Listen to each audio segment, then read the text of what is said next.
Hey everybody, Andrew Esquire here, Legal Mindset, where we teach you to be your own judge. Got a lot of stuff going on right now. We are live with the trial, so we're just going to go ahead and skip to that. A lot of you are going to be joining from Legal Vices in a second, but we are wrapping up with one of the witnesses here today, the footwear specialist. I believe.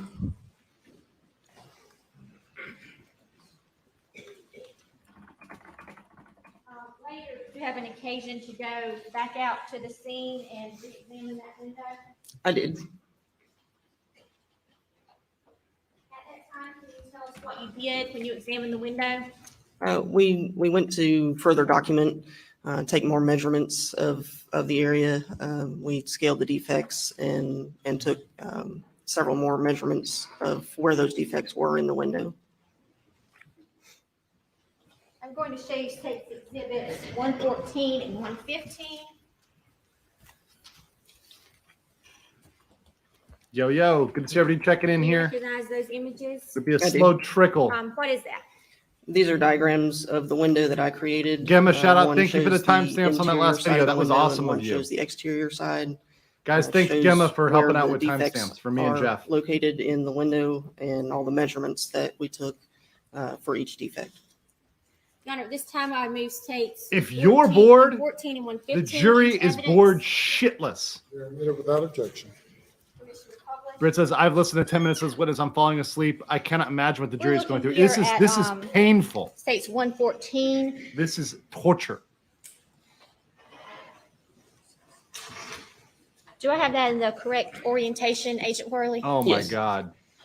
All right. And can you kind of explain to the jurors the defects we're looking at here? Sure. There's defects A through, I believe, G, starting from top to bottom. So, like where it says defect A, defect B, Right. what is that? Those were the locations of where the bullet defects were in the glass. So those are holes in the glass. Right. Yes. And that is from the inside of the feed ring. That's right. And States Exhibit 115 here. If Dick Poon is What is yawning, That you is know the it's bad. exterior side of the window. Dick Poon looks like he's So going to those say, are oh, the same is that? defects, but That's from not looking Chanley. from the exterior. Jeff from the thought this was outside of- Chanley. This woman Right. is like 50. Jeff is blind. And what was kind of the purpose of that? In the event reconstruction would ever be done of the scene, it's necessary to have specific measurements to be able to place those bullet defects, those holes back in the window where they were based on measurements. What else did you recall doing concerning the feed ring? We collected several of the shot shell pellets. We also swabbed the exterior doorknob of the room just for potential touch DNA. Did you collect those pellets from the feed ring floor? Yes, we did. Ladies and gentlemen, we're going to break for lunch. at this Finally. time and resume at 2:20. Have a good lunch. Please do not 2:20. discuss the case. So we have an hour and 15 minutes for lunch here today. Thank you. We finally got that thing done here. I'm going to send that in the background, guys. We got a lot to review. Hopefully everybody piles over on in from Vices. Good to see you guys, whether you're checking in on Rumble, whether you're on Locals with the Degenerates, or wherever else you guys are. Good to see everybody here in the chat. Veal Hammer says on Locals, Locals just wants to screw me. Awesome. Wait, my YouTube embed video is broke. Wait, what the fuck? It should be working. I will add an extra link over there in the local chat. Should be working. So, but anyways, guys, good to see you over here. Let's see. Oh, Don says he's been live. Okay, good. Good for him. Good for Uncivil. Yeah, we've talked behind the scenes. We're all cool. You know, there's a lot of people streaming this. I mentioned this before, but I'll say it again. As we're doing this, everybody knew everybody else was streaming on this. Emily D. Baker streaming on this. I've seen Lawyer, Rakeda is obviously Rakeda is the silverback gorilla. in the streaming market. He got a lot of us started in this, on Civils and Streaming. We're all streaming. And we're all friends. We're all cool with each other. We know how it is. It's not personal. I love everybody. So, yeah, you just pick what you want. You can go around like you're doing, pop into one chat, say hi, pop into another.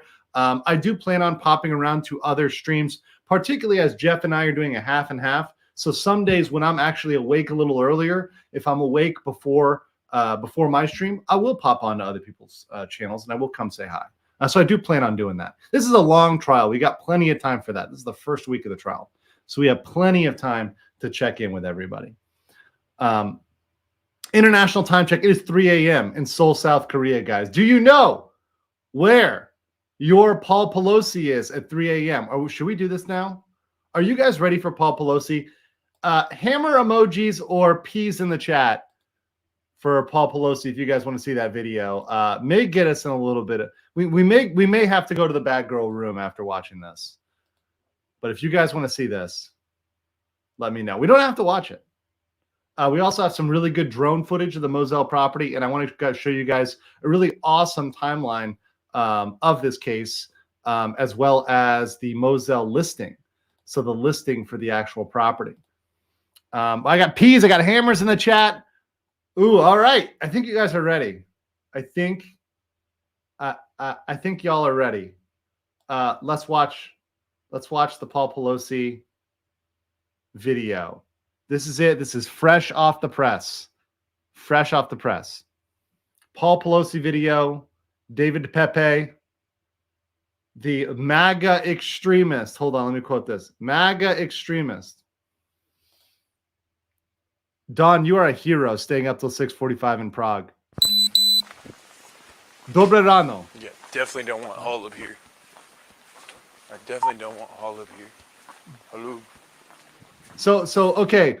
There's so many questions. I'm gonna just play this once completely through. I'm pausing in here, but I'm not gonna pause it, and then we'll go back and play it, and we'll pause it. Okay, so we're just gonna play it all the way through here.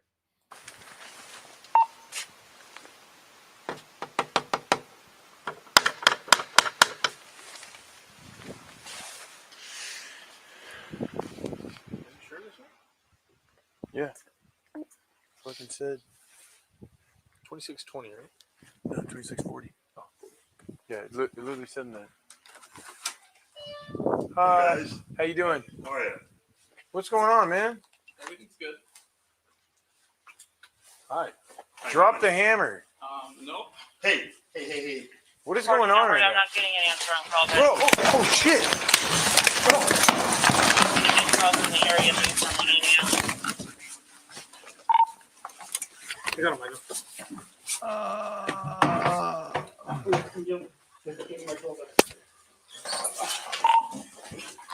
Edward 14, Edward, send backup code 3. Code 3 backup at 26. Give me your fucking hand. Units code. Give me your fucking hand. 40 Broadway for 14 out.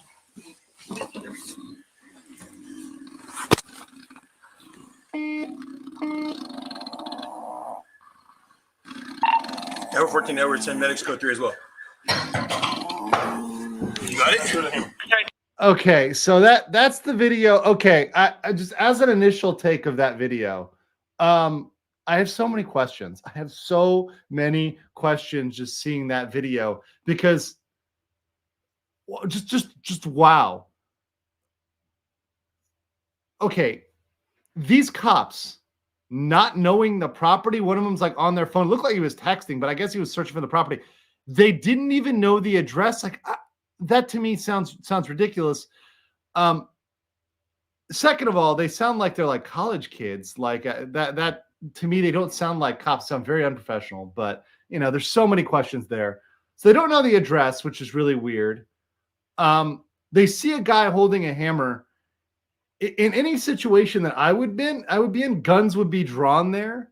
There would be somebody probably shot if they were going to hit somebody with a hammer. The fact that they didn't, kind of surprising to me. The fact he's in his underwear, opening the door. Yeah, Chat Murphy says they can't do that in San Francisco. That could be the case, right? These are all questions, right? How did he open the door with kind of seems like both hands on the hammer? I get it, San Francisco. Okay. Understood. All the real cops quit, so they had to hire college kids who definitely weren't going to shoot anybody.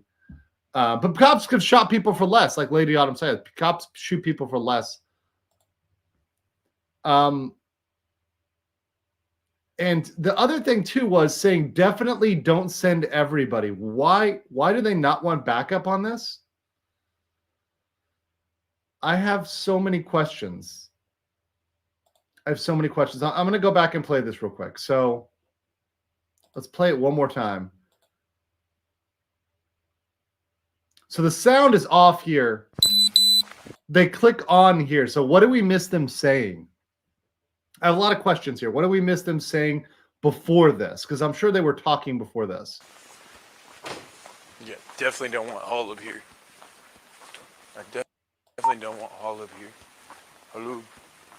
So he's saying he doesn't want all of you, meaning he doesn't want backup. Why? They're trying to not make a scene. Also, where's the security? Where's the security team? What's going on there?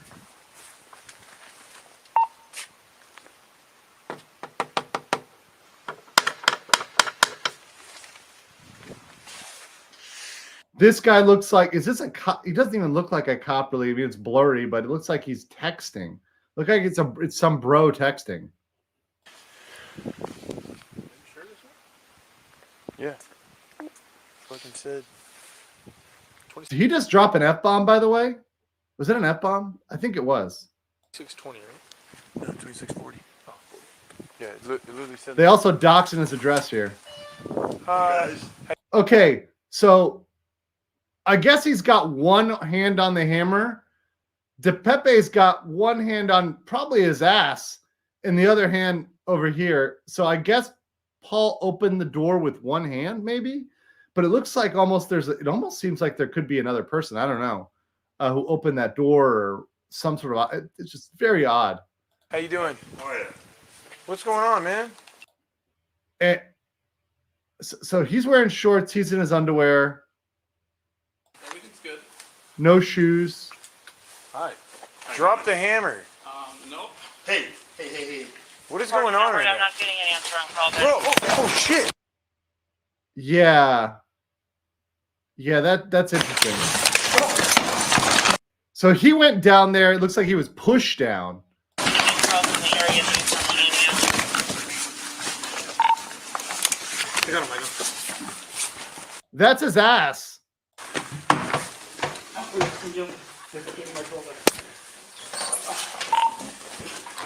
Edward 14, Edward, send backup code 3. And then Code 3 backup at 26. Give me your fucking hand. Units code 3. Give me your fucking hand. 40 Broadway for 14 hours.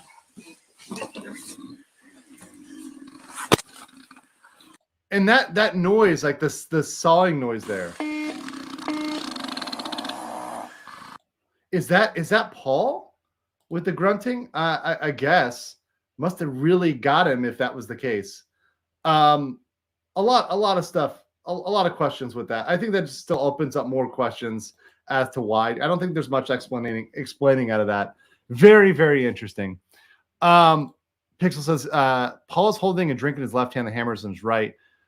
David's right hand's on Paul's right wrist as he opens left hand retracts. Fox says Paul opened the door. That would seem more likely based on the positioning that Paul opened the door. It seemed like snoring almost or gurgling, but I guess if you're hit that hard in the head, you can be just knocked out. I'm not a doctor, but it seems like, yeah, the head trauma might have caused the snoring. Crazy. But like I said, this does not answer questions. I still have more questions. I want to know more. This does not convince me, by the way, that this is a MAGA extremist.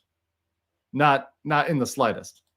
I don't see the Trump hat and him screaming, "This is MAGA country." Does not seem like a thing. Does not seem like a thing. What questions do you guys have about this? What questions do you guys have about this? Or is this just normal for you? I'll actually make a poll. Let's see. Pelosi footage.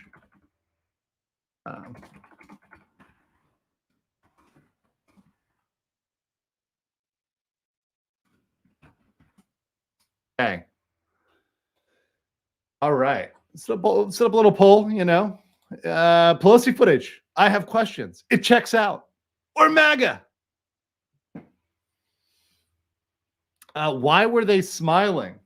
Yeah, I mean, I get that like people can have different stress responses, but to me, that does seem more like two dudes. One of them's caught with their pants down, embarrassed over a lover's quarrel.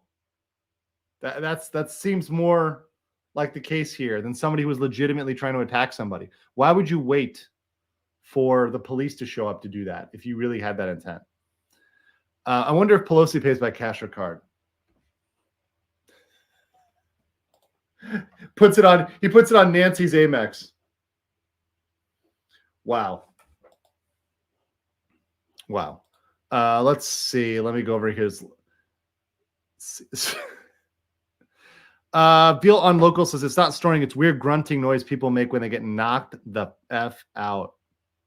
Yeah, that was weird.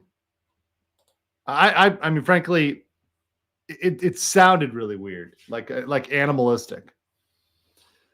Good stuff from Locals here. Always good memes over there. And guys, if you're not in the Locals, get over there. What are you guys doing? I'll drop the link on Rumble and on YouTube for you guys who want to go over and jump over on Locals. But you got some good memes over here. Don't cross streams, especially in the bathroom with the boys. Don't do it, guys. Don't do it. People say this is not MAGA. Yeah, I do not think there's any way this guy was a right-wing extremist. That is not a thing. Britt says, let's be honest. Who has not had a lover's quarrel where they did not think, if I only had a hammer right now? No, honestly, let me be real with you. If you gave some ladies a hammer, I'm just saying, at certain points in the past, certain moments, I might be knocked the fuck out. I'm just saying. People are questioning the drink, so I'm seeing questions other people asking. Even Viva's asking here, is that a drink in Pelosi's hand?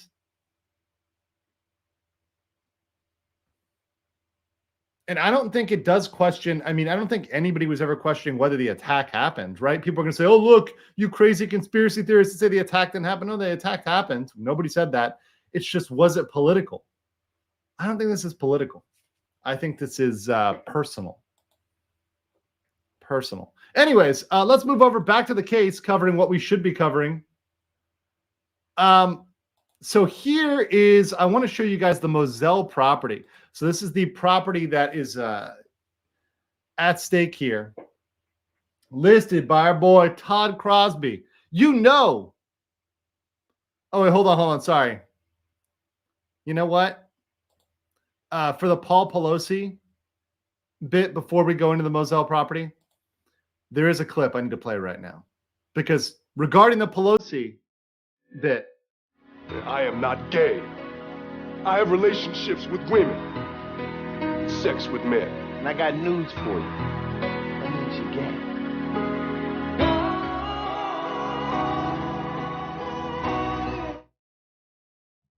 I'm going to have to trim that out in post, but that was worth it.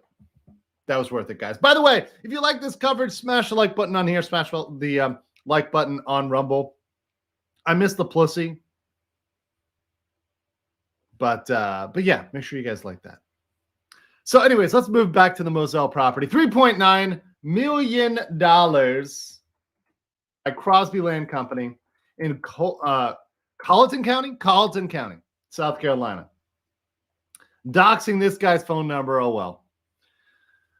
1,772.2 acres of land. Look at this. Look at how big this shit is. This is freaking massive. When you look at the overhead here, and we'll read the whole thing, but you can see how big this property is. I mean, other people might have some little chode tract over here, just It's a small farm or something like that. This guy has a giant swath of wilderness. In South Carolina, yeah, that's a lot. Now, maybe not in Montana, maybe not in Texas. But here, this is a lot. Room to hide plenty of bodies. And look, on this property, look at how much is developed versus undeveloped. Only a small portion of this is developed. Most of this property is undeveloped. So obviously, if you were a hunter, an outdoor enthusiast, this is actually a fantastic property for you. What's up, everybody? As you're piling in, thank you for saying hello. It's an overlay of the Moselle farm. So Todd Crosby had this listing. Oh, good quote. Be wary of any man that owns a pig farm. That was Snatch. Great movie. So here you see the house. They did leave out the fact that there was a gruesome murder, or double murder, rather. They did leave that out the listing. But, I mean, that drive in and of itself, huge. See the house right there? Front porch. You're going to see the family photo when we look at that on the front porch. The kennel area over here. So this area in question where the murders took place is out here. So this is where the bodies are. By the way, in Korea, or just fun fact, in Korea, China, or Japan, that would be a material disclosure. Like, deaths are treated very, very seriously here. So if somebody's died in your property, they 100% are required to disclose that. And in fact, in some countries, they actually pay people to live in the houses after somebody died. So you can actually be paid to live in a house if somebody died. And by the way, we should have Jeff just message me. He should be over here in a second joining us.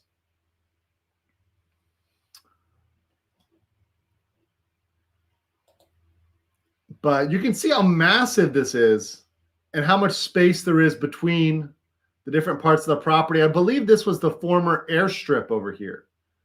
So back over here was the airstrip portion. Just a massive area, lots and lots and lots of hunting grounds. Once again, scene of the crime over here.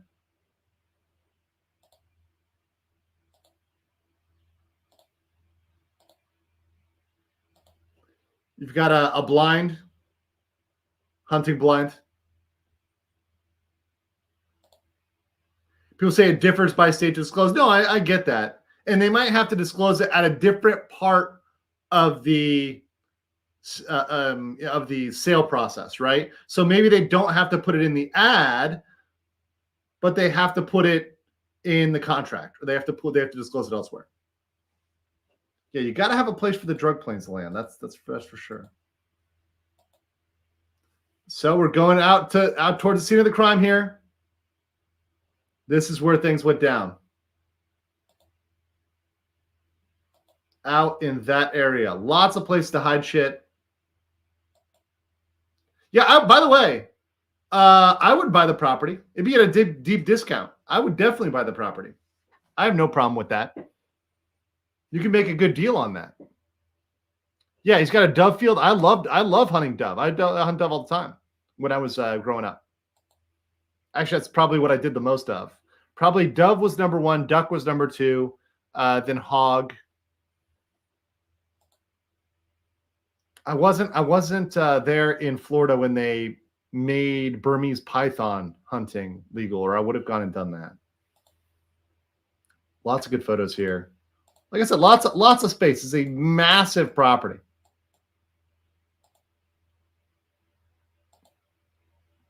Front gates, road to the house. Great view. All right, so let's look at the drone footage Shout out to my girl, Chanley. This is on her Twitter. Got to slide into her DM soon. Just say, girl, what's up? How you doing?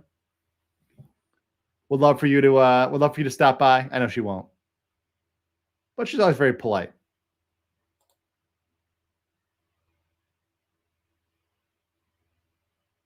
So this is some drone footage.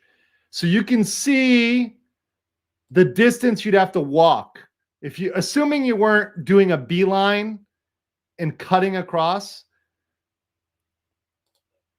you'd actually have to walk this way to the junction, make a left, and then come over here to the scene of the crime.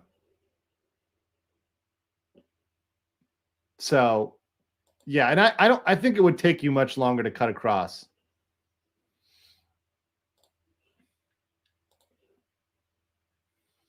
So it is a freaking massive property. The sunflower crap was mostly was for the doves. Was let's say, yep. Very true. So let's see what they said about it in the listing here. It's under contract. So that means actually somebody's under contract to buy this property already. So that is very interesting. They already have a buyer for this property. They are not scared at all. They're going in.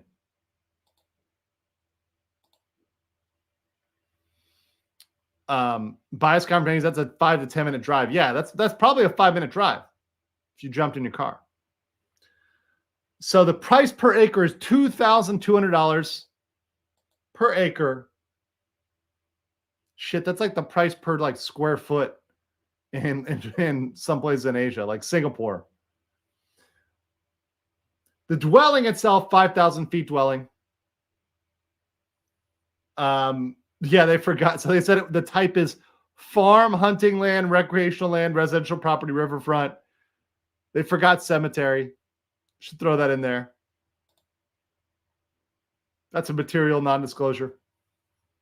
Brainwater farm. That's a God damn. Oh, damn. All right, let's read this. The description.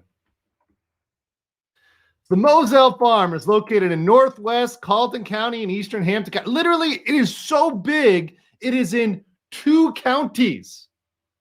This shit is in 2 counties. BlackRock is the buyer, I bet. Bordering the banks of the, I'm going to butcher this, Salkehatchie River. Actually, no, I think I got that. Salkehatchie. Hatchie is like every river in the South. This tract is approximately 1,772 acres of unusually diverse habitat with varying forest types and age class distribution. The landscape includes productive pine plantations, open fallow fields, and mature stands of mixed pine wood and hardwood. Oh, there's some hardwood indeed, baby. Those upland regions give way to flat bottomland of the Salkehatchie River Basin. The property boasts over 2.5 miles of river frontage, offering freshwater fishing, kayaking, and abundant deer, turkey, and waterfowl populations.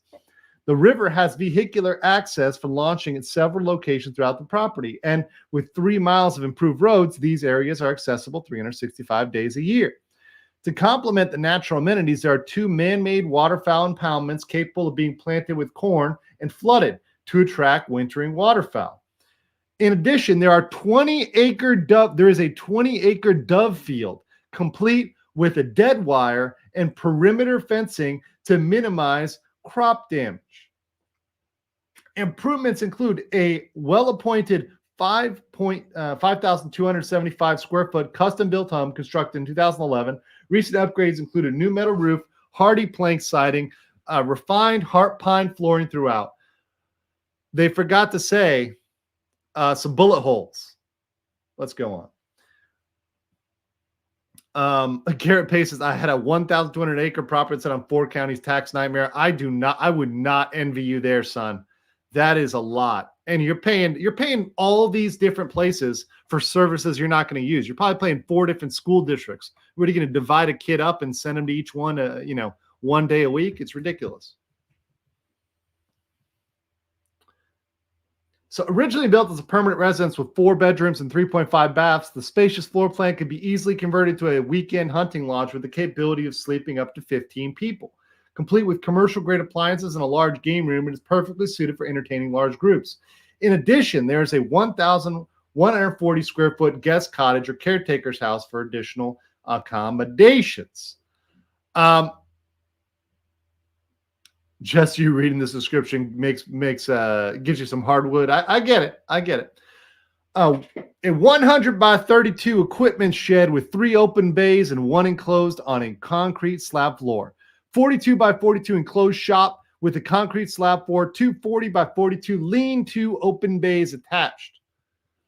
An equipment washdown station, an enclosed cleaning station with 2 walk-in coolers so you can hide hide bodies, whether they're animals or they're people.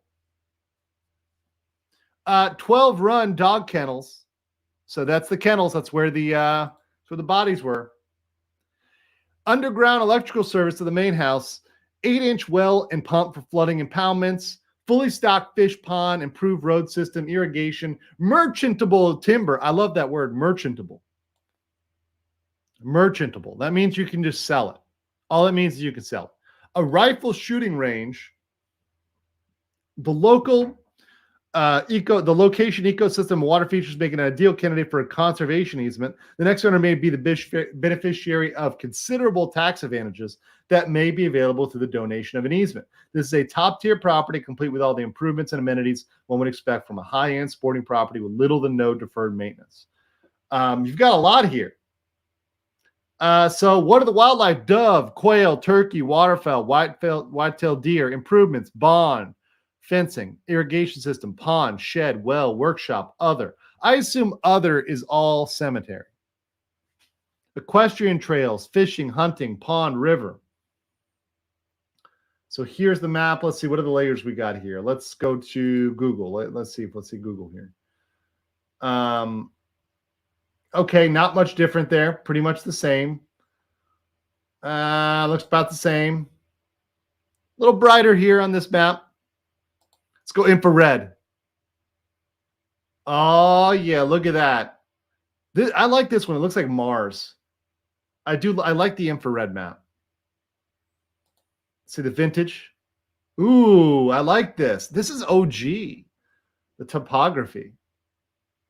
I like that one. The new school. I don't like the new school. I like the old school. And the street map. As you can see, it's kind of out here. Let's zoom out a little bit. I mean, you can see this thing is out in the cut. There is no major city nearby. What's the closest major city we got here? Hilton Head? Augusta? Charleston? Actually, it's kind of like, but it's kind of right in the smack in the middle between Augusta, Savannah, and Charleston. Yeah, I geek the fuck out on maps, guys. I do. I mean, if you guys don't know, some people don't know. I know I do a lot of property law. I teach property for Andrew Branca, his American Law Courses property class. So I fucking love, and I do real estate law. Look at a lot of documents, maps all the time. So I love maps. It's very fascinating to me. But it's kind of right in the middle here. So you can, go to the Masters, get your golf on, go to Charleston, find some ladybugs with Lindsay, or they're down to Savannah. For if you guys have ever been to St. Patrick's Day in Savannah, that is a good time. That is a fucking good time. But look at how big this thing is. There are towns that are not this big. Look at this. I mean, you got Hampton. That's right here, right?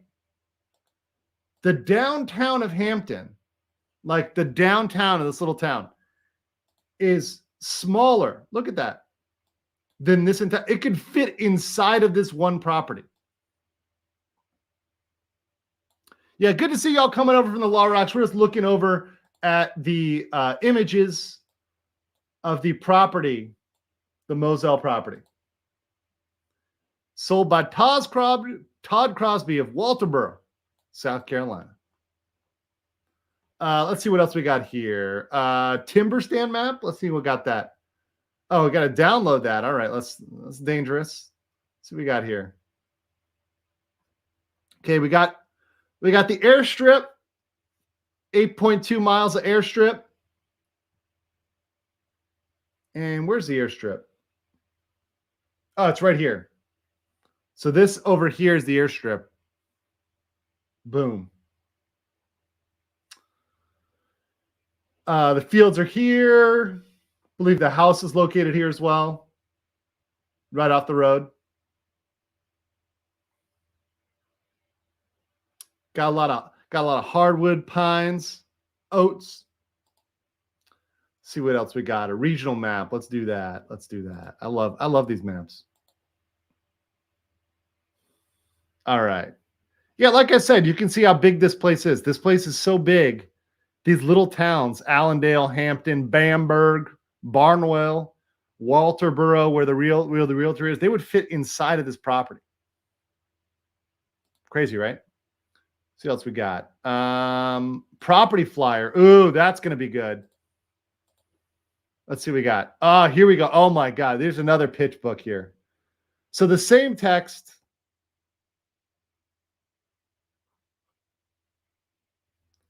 They're not disclosing anything about the murders at all. What's up, Bison? Just Hey, there we are. Properties. Sorry, brother. We're just sending you a message. God damn it, I'm here. No, and I sent Hayden the invite, so Hayden can come on over. He's got the invite. Okay. So he is free to come on over whenever. Do you have the drone footage of the area? Yeah, already watched that, Okay. but we'll watch it again. You can see, I mean, this property is a massive property. 1,770 acres. Yes, going for $3.9 million, already under contract. So somebody's already buying this property. That's actually not bad for almost 1,800 acres. I mean, I was just in Singapore, you know, and the cost per acre here is $2,200. I believe they're at, when I checked last, $2,500 per like square meter, right? So you're getting an acre for $2,000. I think even in Seoul, right? You couldn't buy an apartment for Jesus, for square meter, for that much. No way, wouldn't happen. Oh no, God, no, that'd be like 30 times that much. Yeah. So I mean, the LCT towers there in Hyundai, there for 3 meters squared is about $50,000 for 3 square meters. 3 meters squared. Think about that. It's literally 9 feet by 9 feet is $50,000. So this is with our girl Chanley over here. Shout out to Chanley. I think she's been tweeting, so I don't think she's actually in the courtroom, by the way. No, that's too bad.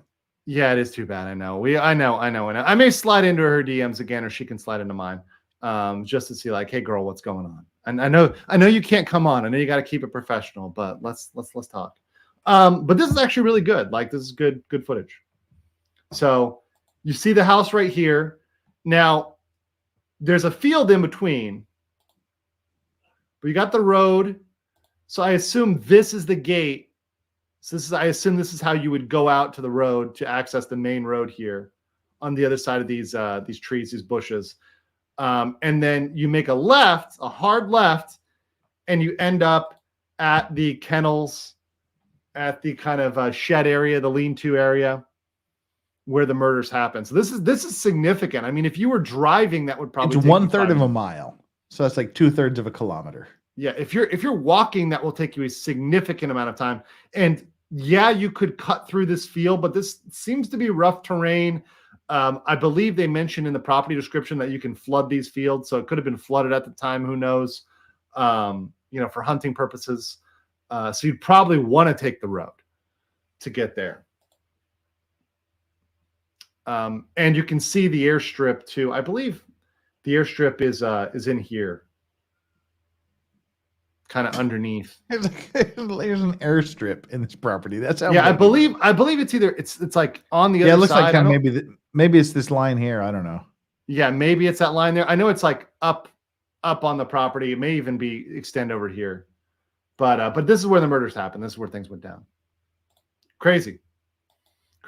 So speaking of crazy, yes. What do you think so far? I mean, so Jeff, catch me up on the first half. What went down? What in your mind was the most significant? Nothing. No, seriously, nothing happened in the first. How long has it been? 12, 1, 2, 3. In the first 4 hours, nothing happened. There was 2 witnesses. They went through 2 witnesses in 4 hours. Two witnesses in 4 hours. Yeah, the first witness. The first witness was weird. She was she was one of the South Carolina law enforcement division, the SLED people. She interviewed Murdaugh in their car with another guy, with another detective or another agent. She was on the stand basically to authenticate the recording that sounded like it was shoved down someone's throat or up someone's ass. It was just like this for God knows how long I had to listen to this shit. It was like really horrible law enforcement ASMR. Ugh. But there was not the sexy type, not the hey, ladies and gentlemen, this is Mindset After Dark, and we're here to talk to you about whether you need a mop and bucket right now. She testified to essentially 2 things in the nearly 2 hours she was on the stand. One was that everything he wore was clean. Clean shirt, clean pants. Everything was clean. There was no blood on anything he had. Which we'd heard before, just generally from testimony from law enforcement officers. He was wearing a white shirt, and as far as they knew, there was no blood on it. There are screen captures Flux sent me. Do you want me to? I don't know. Sure. Yeah, go ahead. Let me see these. And welcome, Hayden from Down Under. How's it going, brother? Yeah, good. Sorry What's about up, that. Chlamydia koala? Chlamydia koala.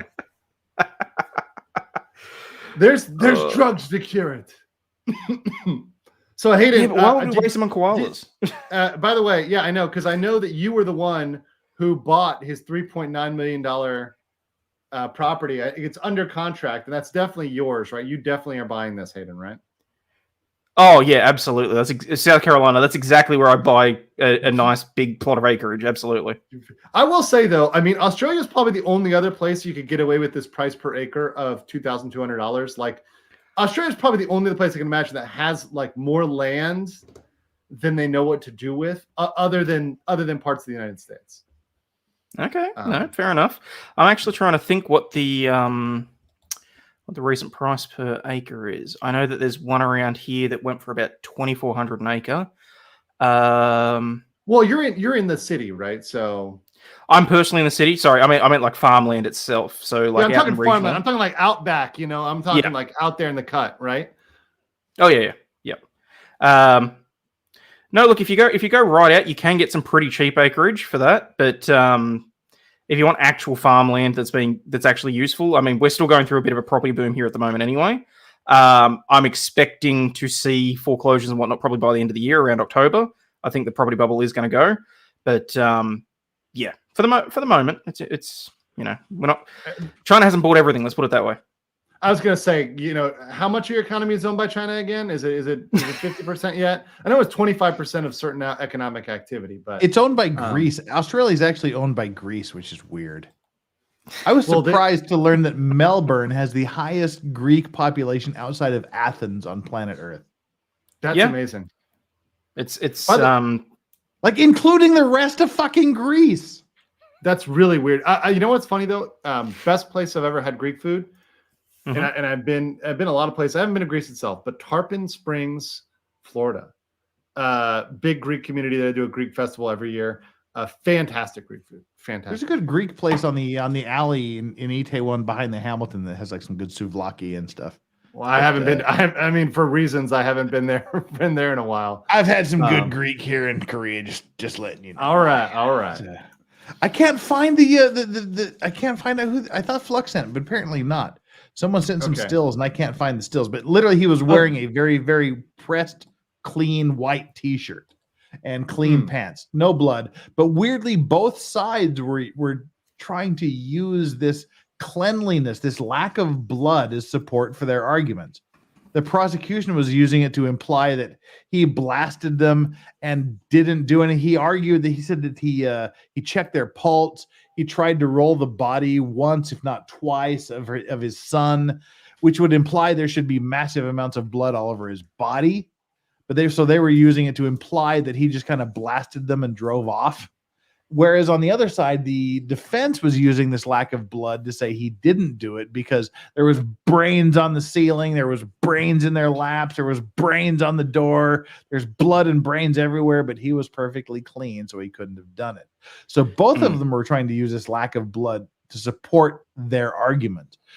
But the weirdest thing was this: the first witness, when she was testifying and about the authenticity of this interrogation video, this questioning video that they did. He was on this video. He was rambling. He was telling a story like a 4-year-old would tell a story. And by the way, I will give props to my girl Chanley again because she did get the photos here. These are the still photos. The ones I was sent. Those are the exact ones I was sent. Okay, these are from our girl Chanley. Probably Flux. I know she's probably over there thirsting over Chanley. So right here, he's got the dad bod in the white shirt and shorts. This looks like there's like smoke, right? I know it's like probably a plastic cover. Yeah, because it was raining, so it's probably a plastic cover over the body cam. But I thought it was like mood lighting or something. Yeah, it looks really interesting. What else we got here? There's a picture of him as he's rolling up. There's his shoes. No blood, nothing. Yeah, you know, there's the shoe prints. This is the fake mooner landing photos. Yeah, that does look like fake moon landing photos. Complete seriousness. Appreciate that. By the way, Spooky Spoon, love y'all too. You guys are the best. You guys are the most amazing chat, and I know a lot of you are over there in Jeff's chat and in Hayden's chat. So appreciate y'all. Love y'all. Shout out to BLM, the Base Legal Mindset Membership Program. See a lot of you guys here today. And then people are making a big thing about his looks. Frankly, he looks like a clean-cut, redheaded Ozzy Osbourne. I will say, being completely honest, right? If I look at him, he looks like a fucking weirdo. I wouldn't talk to this guy. Like if I saw him in a bar, I'm not approaching this guy, right? I'm not going out of my way to talk to this guy. He looks like a weirdo, straight up. Well, you're what, 6'5", 6'6"? Yeah, 6'5", 6'6", yeah. So yeah, Andrew's like 6'5", 6", and he talks like a man. This guy is 6'5", 6'6", and he sort of talks like this. It's kind of weird. He's like one of these big dudes with like this weird whiny voice, which kind of says creeper to me. But that's fucking creepy. It's fucking creepy. And when you look at his photos, they look creepy too. We talked about Buster, and shout out to Grizzly True Crime. She did an amazing update here. And I really want to show this. I DM'd her. She gave me permission. I gave her an invite to come on anytime she wants. Me too. She said she's going to talk to her PR people and see if she can come on. Yeah, exactly. Which is totally cool. Which is great. But she said she was doing this update actually for us. She's going to do this quickly. So I really appreciated that. You can see, first of all, is this not the creepiest family photo ever? It's like Conan O'Brien. I've seen a family photo where the dad is groping the daughter. So no, this is close, but not quite there. Okay, she's like grabbing his ass or some weird thing. No, he's like grabbing her ass or something, right? Wait. Well, hold on. Hayden, you saw a family photo of them where he's groping her? Oh no! Sorry, you just said is it not the creepiest family photo? No, I'm just saying as a family photo, this is not the creepiest one I've ever seen of anybody. Got this one, yeah. Anyway. They've definitely all lost weight as a result here. Well, Buster definitely lost weight. He's looking way thinner. This is big bust over here. The middle two are dead, so they've lost a lot of weight. God damn it, Jeff. God fucking damn it. And then I'm sorry, but there's something about the eyes and the way his eyes are set, and it's unfortunate for him, but it just makes him look weird. Now, Family Guy. Yeah, it's kind of got that dead stare. I mean, we're talking about sharks before.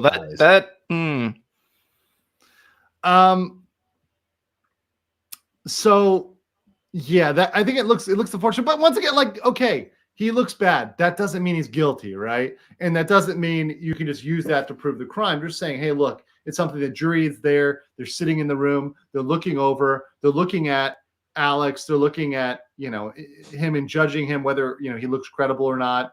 How he's emoting. That's why Chanley's posting all those photos of him. And they see this, and frankly, I can see why they might be weirded out. I'm judging Buster here for wearing a monogrammed cummerbund on his tuxedo. Listen, these are proper Southern family, my friend. Seriously. A proper Southern family. It is entirely proper to wear a monogram. Well, and like I was literally taking notes, and I took 4 paragraphs of notes from the entire first 4 hours. And it all centers around this one weird comment that was made during this investigation in the car by the first witness detective. I'll read what I heard first, and then I'll read what someone went back and heard. Like I said, he was telling a story like a 4-year-old. I came home and I went over here, and then I saw the bodies and they weren't breathing, and I checked them, and then there was like sunflower seeds scattered all over the road, and then I went over here and then this happened, and then I was looking, and there was a boat accident a few years ago, and then there's like some people that wanted. He was like telling the story like a rambling fucking 4-year-old child, which, as I said on my stream, whether he murdered his family or not, he does have a dead wife and a dead child. So he could be kind of freaked out either from the perspective of, oh my God, I didn't do this, my family's dead, or oh my God, I did this and I'm talking to the police right now. Guilty or innocent, right? Either way, lose his family. And freaking out about it would be normal in either scenario. And here's what I heard when he was explaining this whole thing about his son. He said his son, one of his son's friend, got in a fight with 3 black guys, and the FBI sent in a SEAL team to take out some leaders of the Black Panthers. What? Wait, say that one more time. That's what I said. Go slowly. Yeah. This is like friend's mother's cousin. Okay, hold on. Yeah, a son of his son's friend. His son's friend. So Buster's friend, or are we talking about? Yes, Buster's. No, the dead kid, Paul. Paul's son, Murdaugh. Okay, so let's. Dead Paul. Paul's friend got in a fight with 3 black guys, and the FBI sent in a SEAL team to take out some leaders of the Black Panthers, with the implication being his son somehow got caught up in the middle of this. So the friends that were like they were getting in a fight with black guys who were Black Panthers. Yeah. And then the FBI sent in a SEAL team to take him out. A SEAL team. That's what I heard. Or was it like the FBI's equivalent of the SEAL team? Because I think using the U.S. military. No, that's what I heard. And so one of the peoples went back and re-listened to it and told me what they actually said, which literally makes 0 more fucking sense than what I just said. What he really said, what defendant Murdaugh said, was that Murdaugh hired Paul's friend to work for them because he wasn't cutting the mustard at his previous job. And then the FBI saw Paul's friend fighting 3 Black Panthers, and then they put Paul's friend on an undercover SEAL team. Yeah, it literally makes no more sense than what I just read. Is there any chance that SEAL is a different acronym in terms of a team? Nope. Okay. Because even the investigating police officers, the woman witness, and then her male counterpart said, now that just doesn't sound very realistic, does it? So yeah, he was just saying this weird fucking shit. And that was literally all I got out of the first witness. He had clean clothes and something about hiring Paul's friend who was fighting some Black Panthers, and the Navy and the FBI recruited him to an undercover SEAL team. That's it. That was the first 4.5 hours of testimony. I mean, literally, you saying that is like the Paul Pelosi video. It's like, I have more questions now. Like, yeah, you're not giving me answers, man. You're giving me you're giving me things that are generating questions here. Yeah, no, that was literally the first 4 hours of testimony right there. Clean clothes and something about his son and Black Panthers and FBI recruiting people to undercover SEAL teams. They didn't mention the chicken, thank fuck for that. There was no CD sightings. I still don't get the fucking chicken. I do not understand where the chicken theory is going. Like where are you guys going with the chicken theory? Do you guys have chat? What are they doing with the chicken? Are they choking the chicken? Like, what's going on here? Is it Santeria? Like, what's going on? You know, ain't got no crystal ball. What are we talking about here? I just don't get where the chicken is relevant. Like, objection, relevance to the chicken. R.I.P. chicken though. Died for our sins. Chicken Jesus. Look, unless it was finger looking good, I don't really give a shit about the chicken. Okay. I told you to fucking fry it, not bake it. It's one of those things. Oh God! By the way, you guys watched Did you guys watch the Pelosi video? Yes. Yeah. Again, more questions than answers. So 74% said, yeah, I have questions. 6% said it checks out, and 20% said Manga. They were snoring like two fucking bulldogs by the end of that video. Well, you would know, right? I mean, yes, know, but that's definitely like head trauma, right? Like severe head trauma, knocking him the fuck out. How weird is that? Like the husband of the number 3 in line for power of the United States is like, everybody's smiling. We're all fine here. What the fuck was that? But before any of the violence happens, like a lot of the questions to me, and actually I got it pulled up here. I just want to play before the hit and everything. I don't want to play that too many times. But yeah, we're already on thin ice. But this part, I have so many questions I want to ask. Like right here. So why is his audio not on? Yeah, definitely don't want all of here. I definitely don't want all of here. Hello. So why? First of all, he sounds like a bro. He sounds like he's a 19, 20-year-old, fresh from the frat. But see, why aren't weapons drawn? That's what I was thinking. Where's the personal security? Where's the service? Where's the house security? That's number one. Number two is, why does he not want backup on this? If this is an important person, why would they not want backup? I don't get that. That to me doesn't make any sense.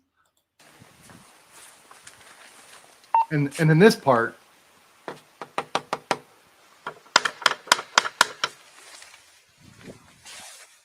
so this cop over here looks like he's like texting. It doesn't even look like that's what I thought.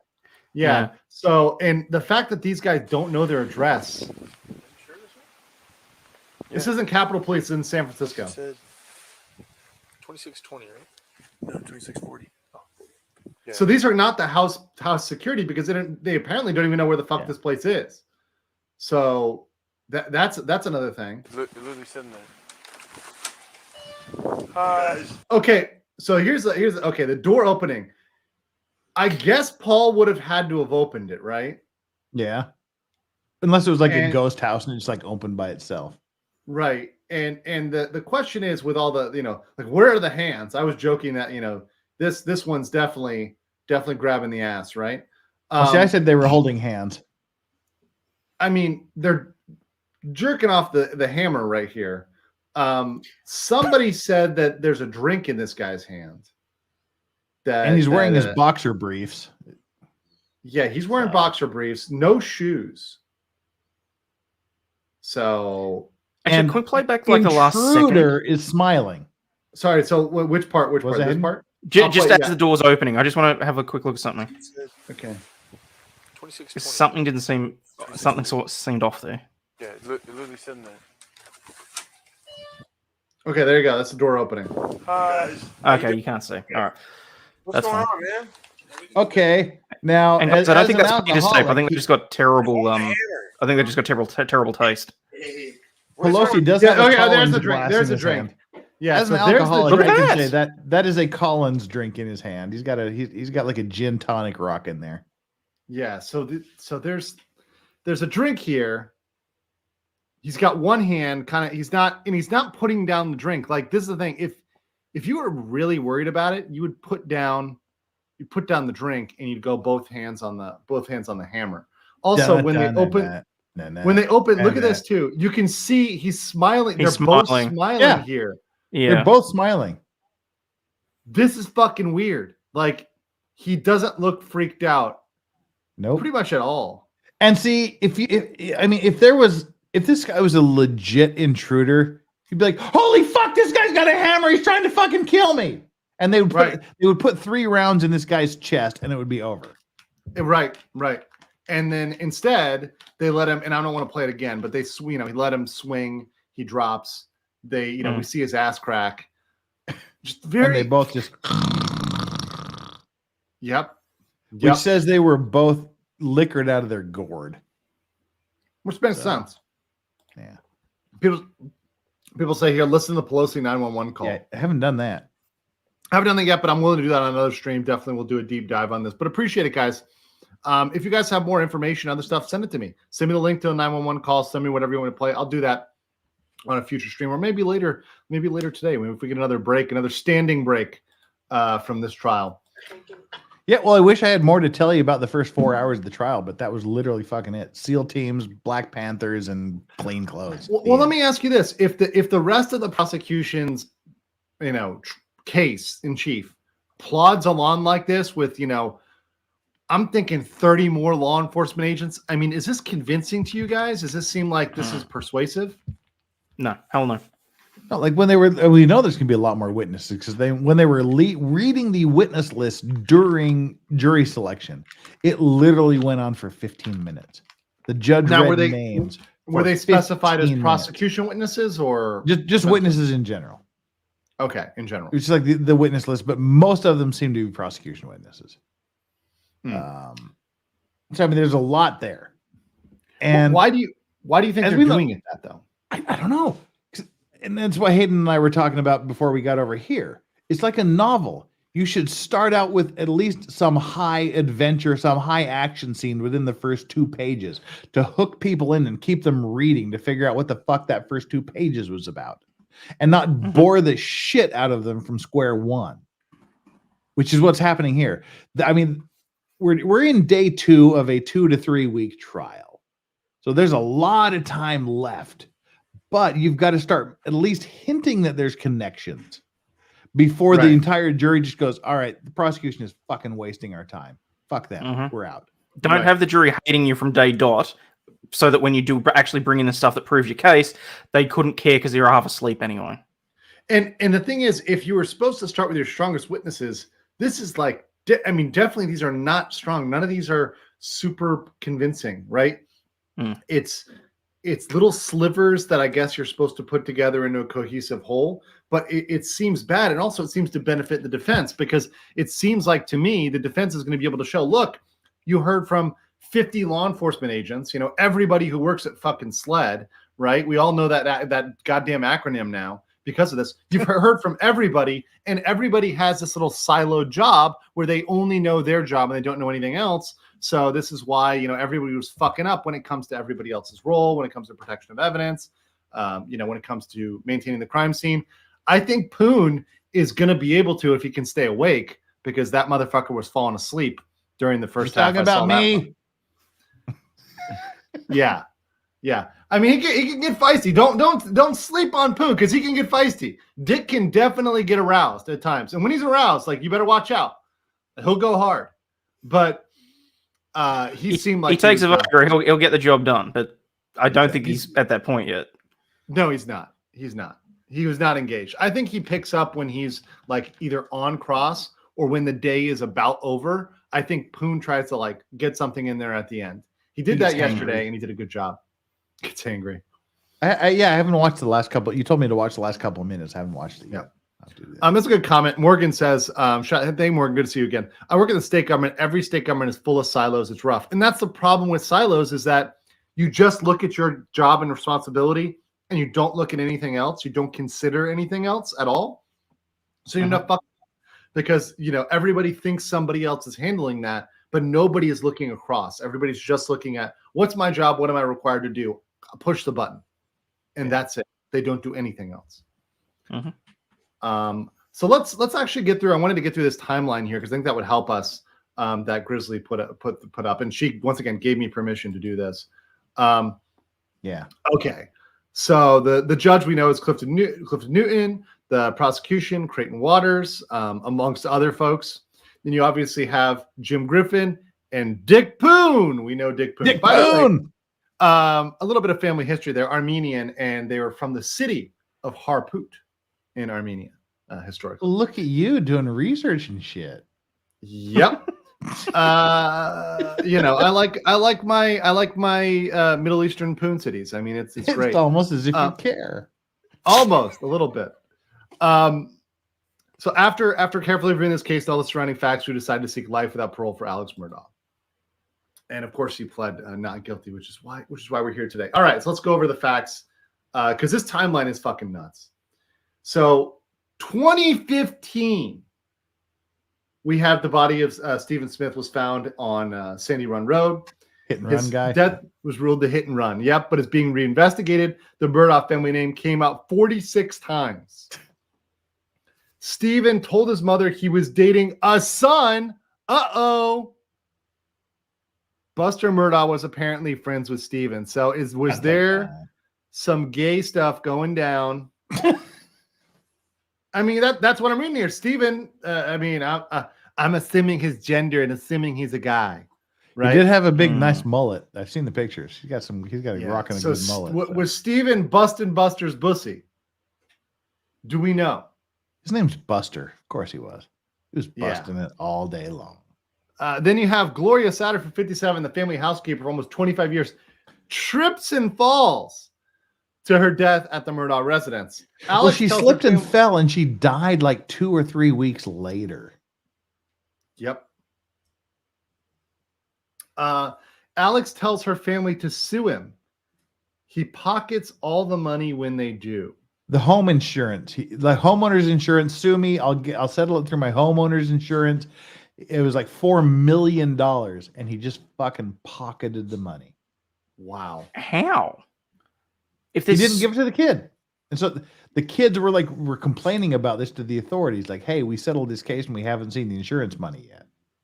Because it was in America, if someone gets sued and their insurance pays out, they pay it to the insured rather than to the policyholder, right? Because here's the thing that's kind of weird. Here's the thing: you can take out a policy that covers somebody else. So I can take out a policy. Mm-hmm. Let's say, I'm Vice's kid, right? Mm-hmm. Vice's could take out a policy that covers me as Papa Vice's, right?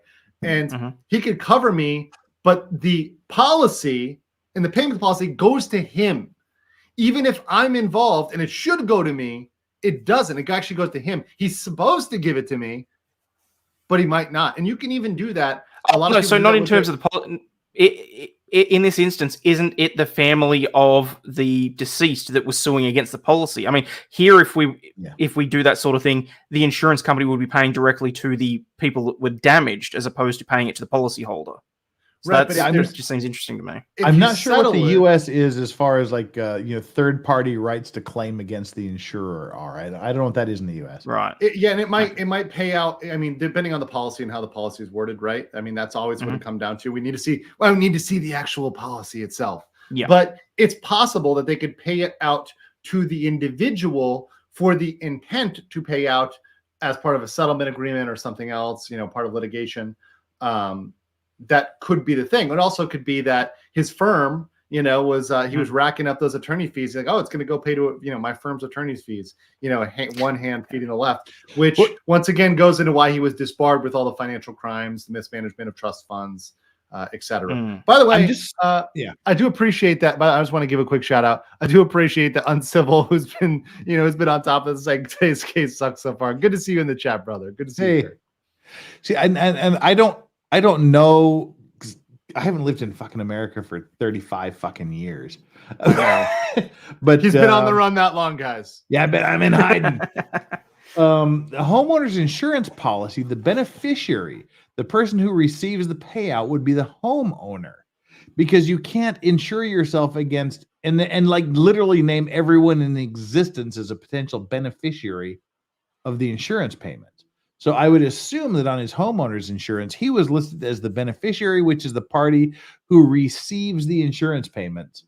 and then you're supposed to hand it off. At least that's what I That's interesting assumed. because we have the exact opposite. We have occupiers and public liability insurance, so that literally, if anyone comes onto your property and trips and falls, they can make a claim, and they would be the ones that would receive the fund. Well, no, yes, of course, yes. You could do it that way. It could be set up that way, right? But I don't think it's effectively done that way, particularly if you're entering into a settlement agreement, right? Or some sort of negotiating agreement that might be paid out to the policyholder with the intent for them to pay that out, right? Now, I guess they can choose, right? I guess our insurance companies just don't trust people that much. Think about, well, also they have no privity of contract, right? So your privity of contract is with the policyholder. There's no privity of contract with the injured party. So if your duty is to pay out the policyholder if X happens, you fulfill your privity of contract by delivering those funds to the person. If that person goes out and spends that gambling or on hookers and blow, it doesn't matter. You've dealt with your duty, right? So that's the difficulty of collection, the difficulty of judgments, why a judgment isn't really a judgment. You know, in the United States, it's like until you've got the money, it's not really a thing. Well, now in Australia, do you guys like under the English Insurance Act of 1916 or whatever the fuck it is? No, we don't have any. We cut ties with like the English stuff back in. I think the last thing was in '86 or so. Okay, because like in America, if the insurance company pays out an insurance payment, the insurance company becomes subrogated to the rights of the insurer, and they claim against the person that caused the damage in the insurance company's own name. But like under English law, the insurance company becomes subrogated to the rights of the insurer, of the insured party, and they will actually have to bring their lawsuit in the name of the homeowner or the ship owner or the property owner rather than in their own name as an insurer. So it's just a weird fucking. Anyway, he pocketed $4 million from this settlement, and that is weird. I'm just saying that this is a fact, right? This is not something that's like disputed. This is actually a fact. And so they've moving on. And they admit it. Yeah, they admit that. These are not controversial, which is why on the financial crimes, this guy is fucked, right? He's never going to be a lawyer again. He's completely screwed on that. Then February 24th, 2019, Paul Murdaugh crashes a boat after drinking. Mallory Beach, 19, dies after being flung from the boat. The judge approved a settlement, the amount TBD. It's a $50 million lawsuit. 2019, Paul Murdaugh charged with 3 felony counts in connection with the deadly boat crash. He pleaded not guilty. 2019. 2021, Paul and Maggie shot at the hunting property. Alex Murdaugh has been accused of the murders. Continuing here. Got a little. Okay, here we go. June 7th, 2021. Alex asked his wife to meet him at the Moselle estate in Islandton, South Carolina. Which their the marriage we just saw. Which is what we just saw. Their marriage had seemingly hit a rough patch, and Maggie had been staying at the family's beach house in Edisto. Edisto is a very nice area. I've been there to that area. You'd want to be, especially the ladies. The ladies like the beach. They would not want to be in the hunting lodge. So she's hanging out there, separate places. You know, the sleep in the separate bedrooms, the dead bedroom phase. You know, y'all that are in the long marriages have to deal with that. I wouldn't know what that is. Been there. Y'all have been there. I'm glad I haven't. Alex asked Maggie to meet him at their hunting property and then go with him to visit his father, who was about to pass away. He died 1 week after the murders. Maggie, his mother has advanced Alzheimer's as well. Interesting. Maggie asked if they could meet at the hospital, but Alex insisted that they meet at the family estate. She texted a friend saying that her husband was up to something and that his behavior was fishy. When Maggie arrived at the estate, she left her car running and walked to the dog kennels on the estate with their son, Paul. Up to something. Let's see here. Alex Murdaugh's narrative is that he was not at the location at the time of the murders. Paul's son's phone captured video and audio that proved otherwise. That's the opening statements from the prosecutor. So Grizzly updated this with the opening Paul has a statements. son? Okay, I did not know that. Wait. I think this is a typo. Alex's son's phone, probably. Yeah, but I don't think Paul has a son. He's in his 20s. I don't know. Yeah, I mean, if he has a son, they'd be like an infant. So I'm assuming it's Alex's son. Alex's son, Paul, is probably what they meant here. Both victims were shot at close range. Maggie 5 times, Paul twice. Approximately 8:15 p.m., Maggie and Paul arrive. 8:44, Paul Murdaugh records a video at the kennels, and Paul, Maggie, Alex, Murdaugh can be heard in the audio of the video. Alex's phone is not active during the time. 8:49, Paul's phone locks forever. 8:49, Maggie's now phone I have a thing of his phone locks forever. That means that Murdaugh tried to get into his phone enough times that it triggered you're fucking locked forever on his iPhone. So he was he wasn't he said he rolled the body once or twice and the cell phone popped out of the pocket, so he put it on his ass and left it there. That says he was trying to get into that phone and couldn't enough times that it triggered you're fucking locked forever option. Yeah, that's as someone says, what does that mean? That's an option on a cell phone. So if you mess with a cell phone enough, you can have a setting on your phone. If you have an iPhone, it's very easy to set that up, where if you fuck up that password too many times, your account is locked forever. The thing is, I would not advise that, because someone could just fuck with your phone and then you're kind of fucked, right? Yeah, they have the delete forever, the lock forever, and the do nothing options for the iPhones, if I recall correctly. Because you can set it up here. I don't know if it's the same in the US, but with our telephone companies here, you can actually set it up so that if you mess with the phone screen too many times, you have to call your telephone provider, and they will provide a separate code that will allow you, the puck code or whatever it used to be called, so you can get back into your phone. Yeah. Or you could be drunk and misspell your passcode. That's what I'm worried about. That's what I do everything. the code was 6969. I'm sure it was my other birthday. Or was it 69469? I'm not sure. Okay, so here's the text messages here, right? So that's 9 o'clock. My new password. 69 for 69? Yeah. Alex's phone calls Maggie's phone. He then calls his father, Randall, then Maggie's phone again. Then he turns on the car and texts Maggie's BRB, I'm going to check on my mom. His mom suffers from Alzheimer's. He drives to Alameda, which is 20 minutes away, and back on his way to the property at 9:44 p.m., he makes more phone calls on the way back. Alex arrives at Moselle at 10:01 and calls 911 to report Maggie and Paul have been shot. He then leaves to fetch a shotgun for protection and returns to the property. When officers arrive, he immediately tells them about the 2019 voting case, which is what we saw so far. We've seen that in the case so far.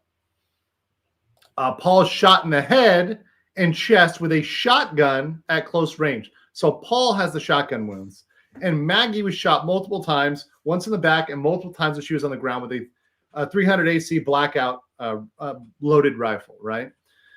It was discovered that Paul's cell phone was found at the scene while Maggie's was found on the road a distance away. Very interesting fact there, whether, the phone was grabbed and kind of discarded.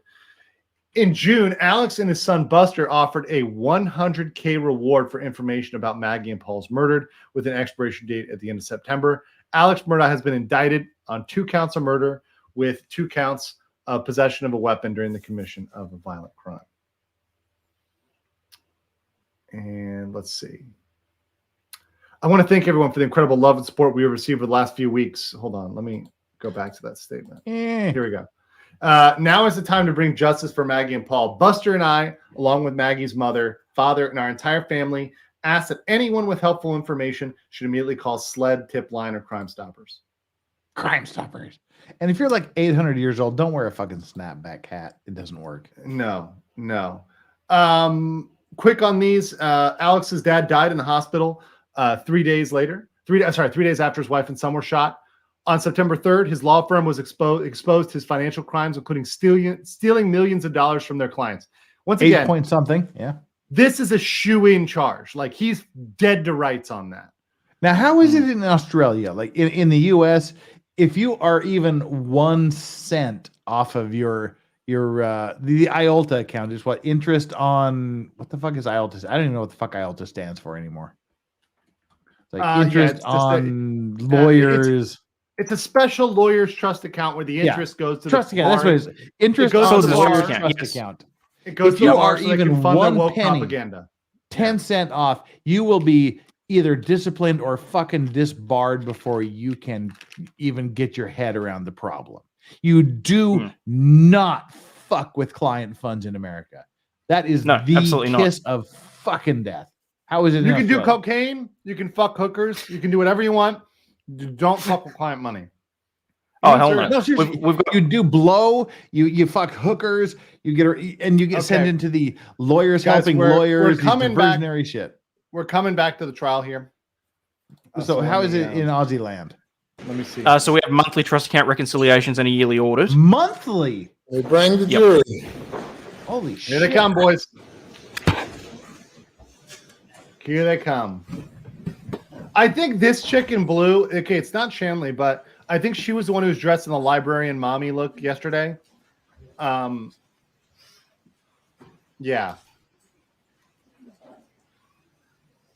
They've apparently changed. No, so is that By the way, hottie on the I left there? prefer blue to red, Jeff. That's my preference.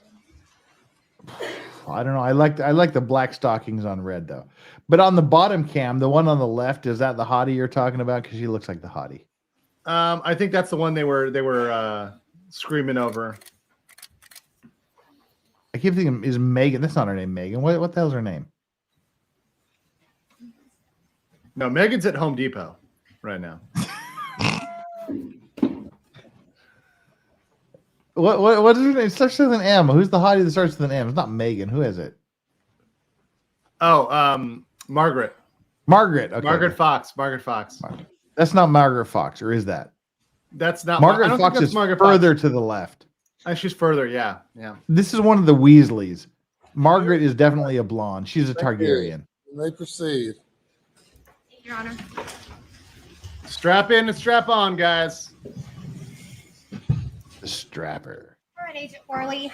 I think we left off talking about some items in the feed room. That's right. That being items 17 and 14.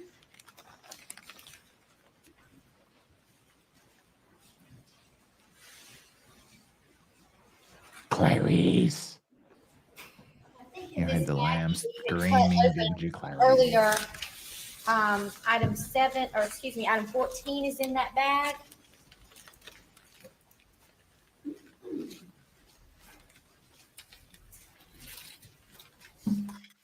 Yes.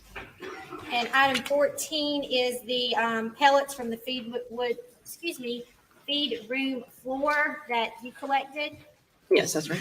And how do you know that that item contains those pellets? It's my handwriting on the envelope and the description of what I collected with the date, time, and my initials. And my initials and the date on the seal tape. And does that item appear to have been opened or tampered with since you collected it? It was opened by I believe, the firearms examiner. Okay. And then item 17.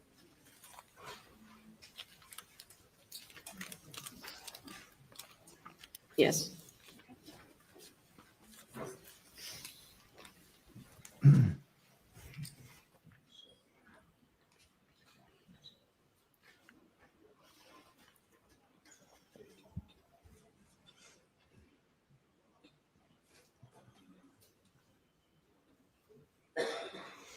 If this were my stream, I would insert the sounds of crickets right now. Yeah. This is the prosecution does some good stuff. They're hard hitting. They're By the way, punching. just notice this. Does everybody have like a fucking post-it note on their titty? Like, what is this? Like, everybody gets a post-it note if they're. I think the hi, my name The is court stickers. passes. Oh god. Yeah. It's like, which side are you on? Because the ones on the right, they have like pink shit, and the ones Are on the you left are you have bride yellow side shit. or From green the side? feed room floor. Yeah. And See, everyone over here has the pink shit, the swabs. including the. Are we allowed to say the T and the N with Rue in the middle? Like, you know, No. the alphabet mafia guy here. Like, everybody behind him has Yeah. the pink. All right, Agent Worley, let's Whatever. move on to. Wait, has he presented? Has Did you have a chance to observe her body? has he presented? How does he identify? Is that, no, he hasn't said No, anything. I mean, Just I think they're past giving. the workshop overhang. They're giving near everybody the a turn. doghouse. When you first got out there, Could you see her body or was it covered? It was covered with a pink sheet. Wait, wasn't he behind the defense a while ago? What the fuck? I'm confused. Just like that guy's confused. Guy is confused. They're all signed up for Squid Games after the trial.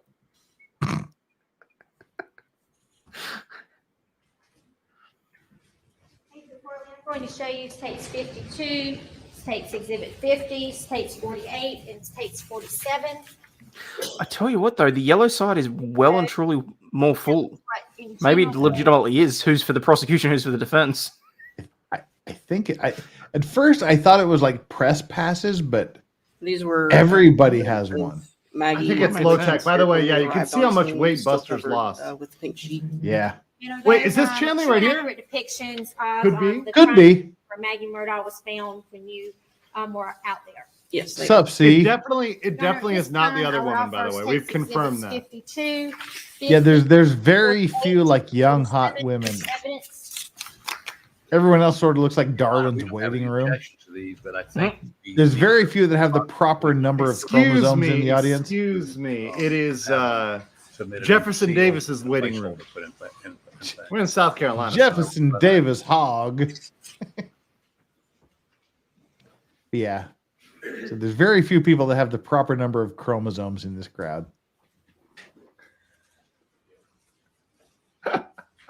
What is that angle that they're doing? Like the camera work in it is just.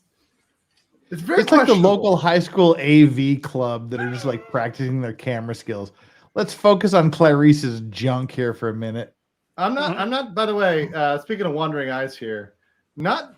I think that. I mean, so what do you think? Smash or pass? White over here. I'd glasses. smash. I'd smash. Yeah, I'm smash on that. It's got the There's like librarian. 8 look. people on the pink side. Yeah.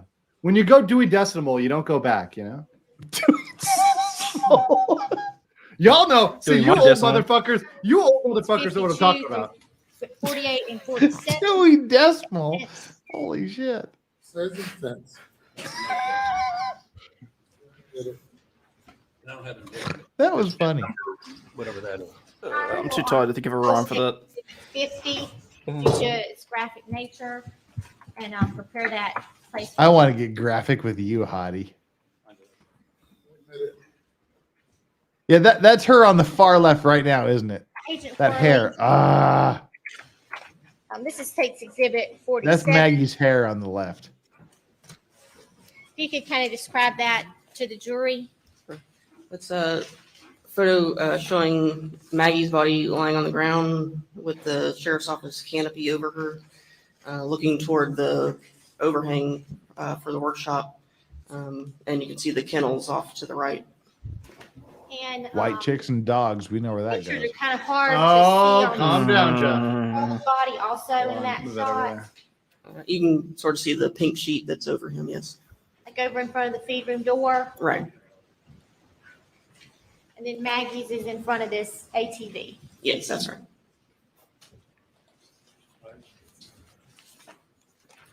And State's Exhibit 48. On your Barbara. Looking from a different angle, Maggie, the doghouse in the background, the workshop overhang, and the ATVs to the right. And then State's Exhibit 52. That was after Maggie's body was removed from the area. It's like a wedding, and the prosecution side are all the poors that they can't afford to go to the wedding. Yeah, the defense side is all full. State's 50 submitted under seal. You guys charged to go into the church? Different angle of Maggie's body. Wait, what? I believe still covered by the pink sheet. What? Explain, Hayden. I was asking you to explain. Do you like? We do not Explain charge what? to go to church in America. You can give whatever you want to give. Okay.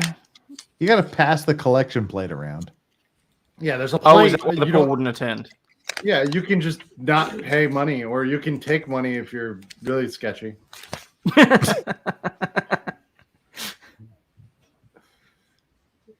See, that doesn't look like Chan Lee back there in the blue, though. No. Wait, red here. Yeah, red looks a bit right. Yeah, Red, that's more that's the Chan closest. Lee-ish. That's the closest. So because far, she doesn't have super long hair. It's kind of mid. Maggie's body. She is not Yeah. mid. Her Where hair was is she mid. actually, what wounds did you observe? Look at this like Skeletor She that was you thought lying was face Chandler. down. Yeah. Both arms bent at the elbow. That's Her right Shanley's arm was mom. bent toward her face. Her left arm was bent underneath. She had a her big arm. axe wound. Her legs were straight out behind her. This time I'll publish State Defendants Exhibit 2, which is under seal. Is that how her body appeared to be on the scene? Yes, that is. Now, when Yeah, it the is. body It was looks like her moved, when you see her face. did you It really notice looks like Chandler. anything? We located another cartridge case on the ground, approximately where her right knee had been. So she was laying on top of a shell case. That's right. All right. And did you collect that item? Yes, we marked it as marker 7, photographed it, and collected it.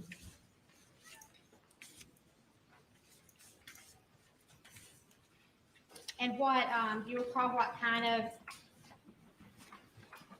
round that was? The 300 blackout. Racist. The most racist of all. Why rounds. isn't it whiteout ammunition, huh? Fun fact: Mickey Dolenz of the Monkees, his mother invented whiteout. Take a look at this baggie. And Oh yeah, she just put on her glasses. That is 100% Chandler. Yeah, there you go. If only she was like an emerald green, we'd know it was her. Yeah, I'm gonna tweet at her that she needs to like announce the color of her dresses before every day of the trial. I already did.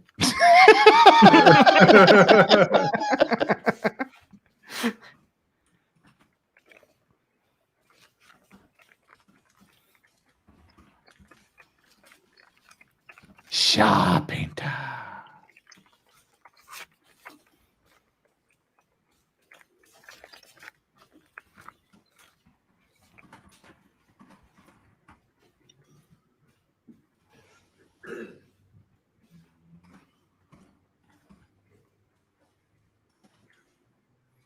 At this point, Marco, they're able to handle the evidence.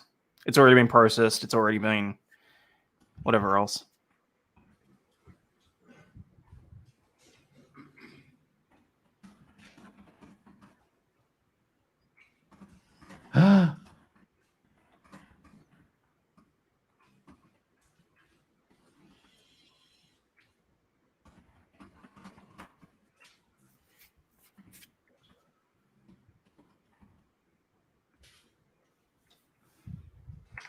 No objection, Your Honor.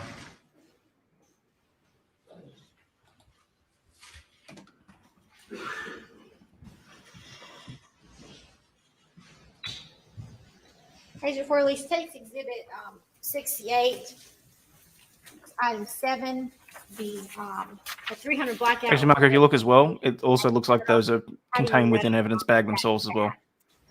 Just my handwriting on the envelope, date, time, and initials when I collected it. My initials and the date on the seal tape. And I'm going to show, this time I would move state's exhibit, not 80, 68 into evidence. Submitted without objection. I'm going to show you state's exhibit 61. Do you recognize that picture? Yes, And is that a, what is that a picture of? it is item 7, cartridge case, located at marker 7 before we collected it. Is that a true and accurate depiction of that casing at the crime scene? Yes, it is. Your Honor, at this time, the state would move state's exhibit 61 into evidence. Is that what you just showed me? Oh, okay, I'm sorry. No objection. Submitted.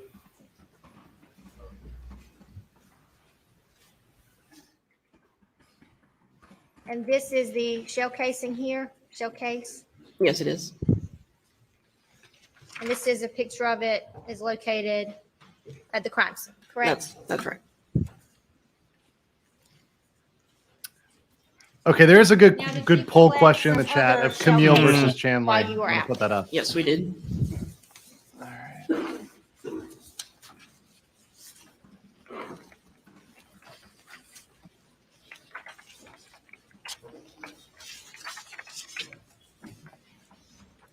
And if we're looking in some of these pictures,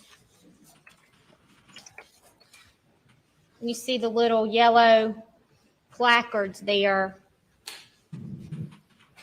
I don't know if we can see them that well on the screen here. What do each of those placards indicate? Those are the evidence markers that the sheriff's office placed on cartridge cases that were on scene. Markers 3, 4, and 5 were all the same 300 blackout cartridge cases.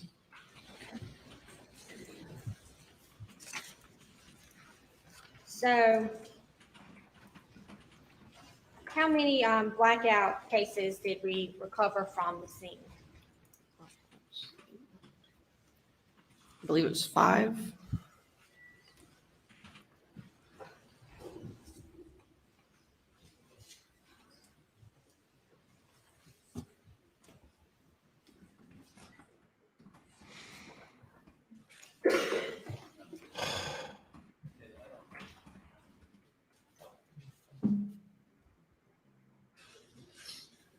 Come on. You're a hot librarian, but move it along. They've got to let everybody else And did on you the collect 30-person prosecution the team cases present. that were at the scene? Yes, I did. And that would be items 2 through 6, 2 through 7, yes. 2 through 7. And we already have item 7 up there. So do you have items 2, 3, 4, 5, and 6 there?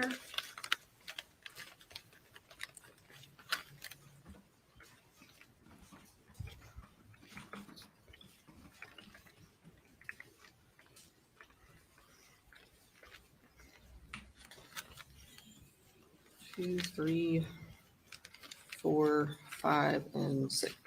And what are items 2, 3, 4, 5, and 6? They are all cartridge cases, head stamped SNB 300 AAC BLK, collected from markers 2, 3, 4, 5, and 6. Why are you focusing on her? Go back over to the prosecutor. Come on. With the case with where the marker was. It does, yes. What is that Take a look orange at these thing? Oh wait, pictures. it looks like Murdaugh had an orange.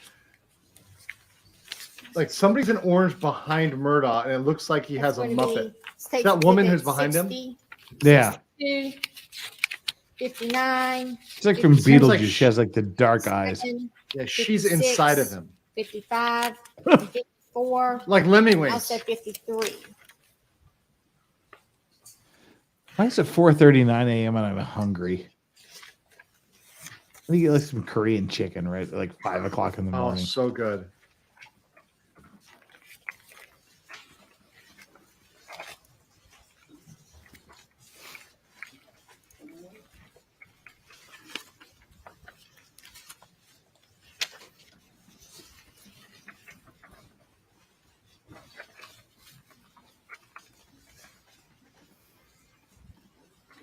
Jan. Good God, we need like an overlay of like a clown juggling or something in the background.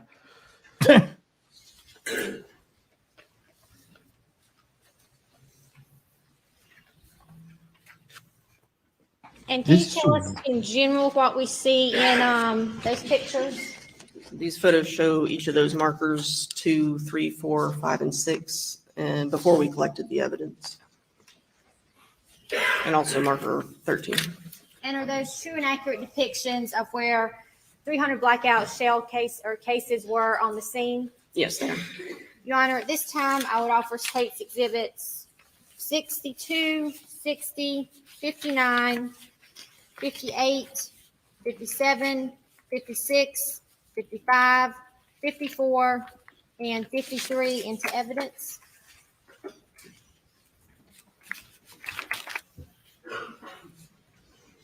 Show them to the defense. Yes, Your Honor.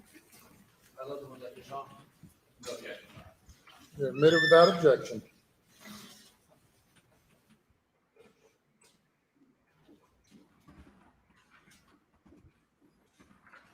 Prosecutor's like, oh, this little hot goth chick, she done touched me in my emerald tie. If only I had the benefit of the Viagra, I could be aroused by this experience. Actually, I'm going to be honest. This focus on her right now when it goes up, actually, the skirt is looking better. It actually looks a little better when it's focused. Oh, yeah. Everything Because about it could, her is it like a burgundy? You know what? It is. It's like a burgundy I'm more tartan. into it now. I'm more into it now.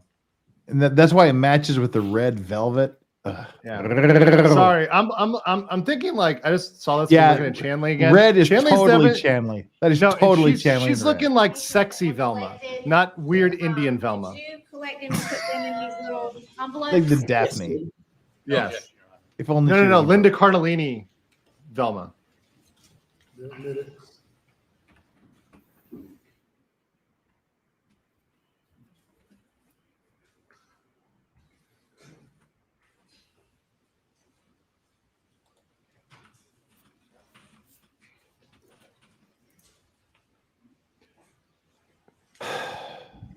Agent Worley, I'm going to get you to take a look at these cases one more time. This being now marked as State's Exhibit 63. You could tell the jury what that is. This is a cartridge case, 300 blackout from Marker 2. She's an By the way, oddly Camille long is winning a voice. lot in the poll. 300 blackout cartridge case. As well, she should. That's my handwriting on the envelope, date, time, and initials when I collected it, and You my gotta have initials the on- spicy Latinas. What about for State's I've had my fill. 64? Of course you have. the 300 blackout cartridge case that I You got the collected from Cubanos. my handwriting on the envelope, Not just the Cubans. date, time, and initials when I collected it. But the and Puerto my- Ricans too. The Colombians, how am I going to get my cocaine? Come on. But what about the Hondurans? 5? No, that's slumming it. Come on. Dominicans? It's collected from Marker We don't 4, talk about the Dominicans. 300 blackout. Has my handwriting with the date, time, and initials when I collected it, and the initials, my initials on the seal. They just Oh, engage that's in a hot lesbian embrace. Guys, that's a good F, Mary kill. Dr. The Curry. 300 blackout cartridge case Camille from Chanley. Marker 5. No, my that's- handwriting, my That's No, hard. that's unfair. That's hard. initials, Yeah. and my initials on the seal. And then State's 67. That's Yeah, I'm how going you to play pay to that work that game. one out. The black, How about 300 blackout F, Mary, cartridge and case send from it to a Marker peaceful 6. retirement It's my handwriting on the on a envelope. farm? Better. I can work with that. Yeah. 'Cause I'm No, we're not sending retired them and to a farm. It's the same stud. thing. We're not sending them to a farm. Yeah. Send them out to stud. Move State 63 through 67 into evidence. I'm just focused on the prosecutor now. She's just like goth hot. You have this fantasy of her. You projected so much on this woman right now. Admit Dude, you're you admitted. know she goes to raves and just fucks like a wildebeest. You know. Once they were collected on the scene. I'm sure she I rides. sealed I'll them tell you in that. those coin envelopes that are in there with them. That's like Beetlejuice era Winona to Ryder. the lab Goth vibes. sled. And when you Exactly, got Flux, lab goth hot. said, what did you do? I transferred most of the evidence from the scene to one of the crime scene lieutenants, Lieutenant Todd Shank. And does he take Or just stay Mormon, whatever. Based. happens to Yeah. He would have logged them into the All right, so our smash database, Camille, marry Dr. Curry, retire Chandler. wherever they were going All right, yeah, that's fair. That's fair. for analysis. Prosecutor see doesn't that. have big titties. I'm not a big titty guy. I'm just like a proportional guy. Exhibit 49, which I believe is admitted under seal. Seal smashing hiding in club, so whatever. See those yellow placards?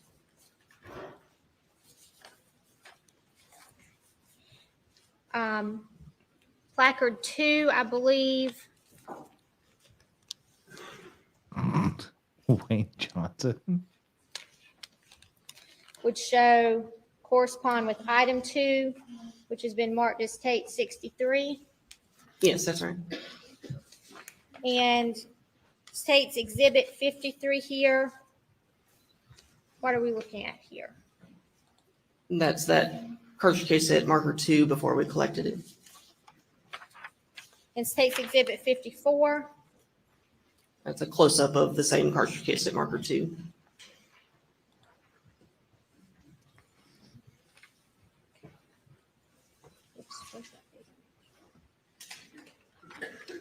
I think it's interesting that the defense side has so many supporters and the prosecution has like 2 rows of themselves. State's Exhibit 55.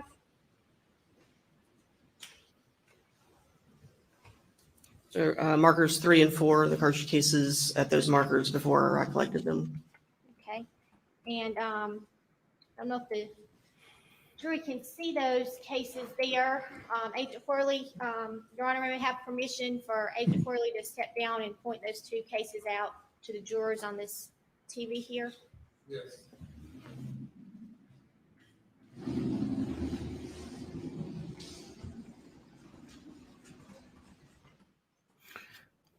No, Flux, unless something changes, I entirely agree with you. And it's annoying because at this point, I do think he's guilty.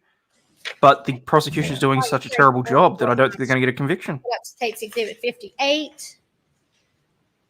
And Spooky Spoon has offended me and betrayed me, so Deeply. fuck off, Spooky Spoon. Jeff, you're like a 16-year-old girl with your level of getting offended. Once you betray me, there's no turning back. You're like the Regina George of like LawTube. Hey, you treat me great, I treat you, You can't better. sit You with treat me me again. wrong, I treat You're not you wearing worse. pink today. You betray At least he's me. not going white You're girl dead drunk to Karen me. on them, so that's the main thing. That's very true. That's very true. Spooky Spoon is dead to me. All right, Agent Worley, take your seat, please. Thank you. Emotional damage. But what are the rules here? You said no crickets before. Do we have sound effects here or not? 66. I don't have a sound. I'll get one now. Fuck it, I'll get one. Oh no, I mean, Emotional damage. No, yeah. If you want to roll it, you roll it. Yeah. Yes. okay. And then let's go back here to State's Exhibit 58. Also in that picture, does it look like we might have some brain matter and some hair in that picture? Yes. Hair. Oh, so we says hair. Oh.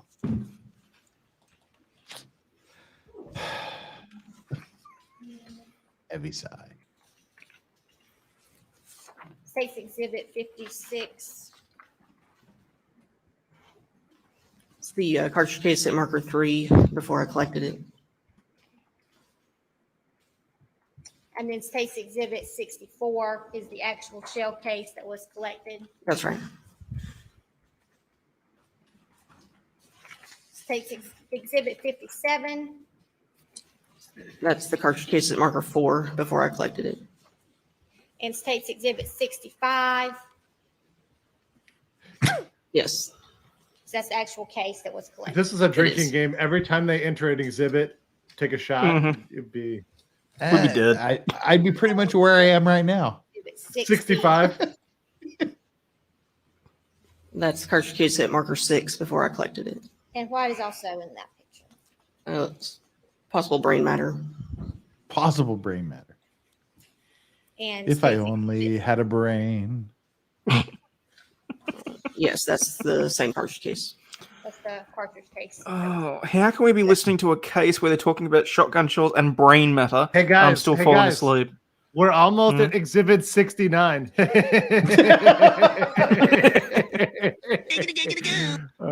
is the only stream where we're going to make those sort of jokes. Now, No other stream on the also, internet is going to make these jokes. guys. I could while away the hours conferring with the flowers if I only had a brain. Could be brain, could be pork and beans. We don't know. Or 13 that the sheriff's office had placed. There was a I can just sing that because I've been in 6 different productions of the Wizard of Oz play. dug into. And weirdly, they always want me to play the lion. Presumed not it the was a bullet scarecrow. I strike. can't figure it where out. the bullet had hit. So we dug into Really? that. You can't figure that out? Did you find anything when you were? Yes, we found several metal fragments.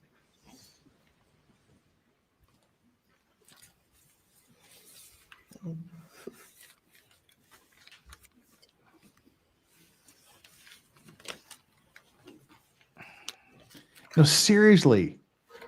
Like, redheads, gingers are 1% to 2% of the entire population, but we're looking at a good 30% in the Scott, gallery. but the point was made. Scots Irish is a huge percentage of Yeah. South Carolina, Western. But are they all related to the defendant, or are they just rallying behind Around him? at marker 13. I just assumed that Murdaugh slept around and they've all just realised. That's very true. Even They look Poon is familiar. yawning. It's my handwriting on the envelope, date, time, and initials when I collected it, and my initials on the seal.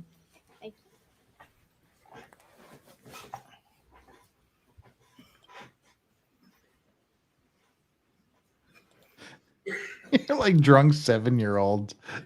Just Dawn, I'm worried how you know what that's like.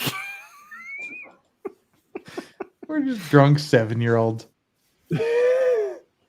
She's presenting for the prosecutors are in rut this time of the year. We present to the male prosecutors. If you see the bull defense attorney.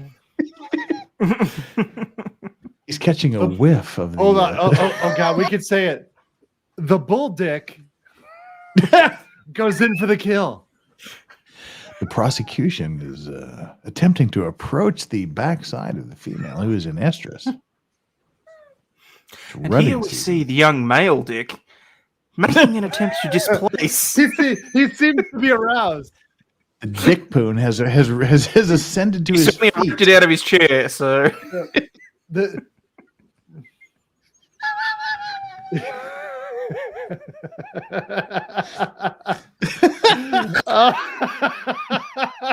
When you lose it because it's 4:53 a.m. where we're at, you know.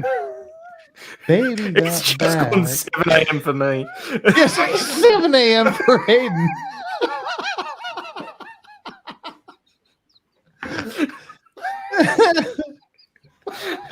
Agent Corley, I'm just going to show you States Exhibit 62. Do you recognize that picture? I recognize that. Is that a fair and accurate depiction of bullet fragments at the crime scene? We got a guy stripping in the background. Right, Over this here. time I'll move States Exhibit 62 into evidence. Okay. You admit it? And also for ID purposes only, States Exhibit 102, the bullet fragments. It's admitted for ID only. I swear to God, I will- if they've skipped over Exhibit 69, I'm going to lose it. No, I will do a shot when they get to 69. When they get to 69, we're doing a shot. It's on right now. But is it going to be like they don't have a 13th floor or something like that in apartment buildings? Like in Korea, they don't have a 4th floor. There's no 69 in the courtroom. States Exhibit 62. You know, it wouldn't surprise me if they did that down the track. Like, as the younger generations come through and there's less stuffy lawyers, like, you just have the prosecution sitting there giggling when they come to Exhibit 69. From the ground at marker 13. He said 69. All right, so what else did you see around Maggie's body while you were investigating the scene?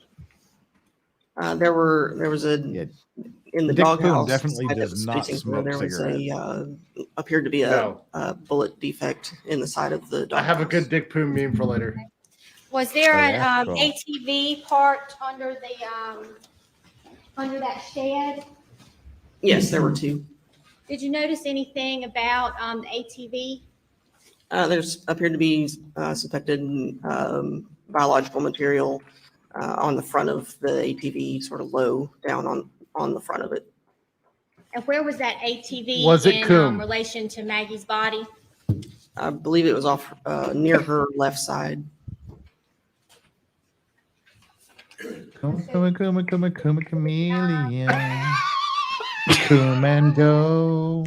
Come Yes, that's and it. go. On the front of that box, on the ATV, there appears to Sorry. be tissue. Yes. I'm sorry, you're fucking killing me, John. God Sorry. damn it, motherfucker.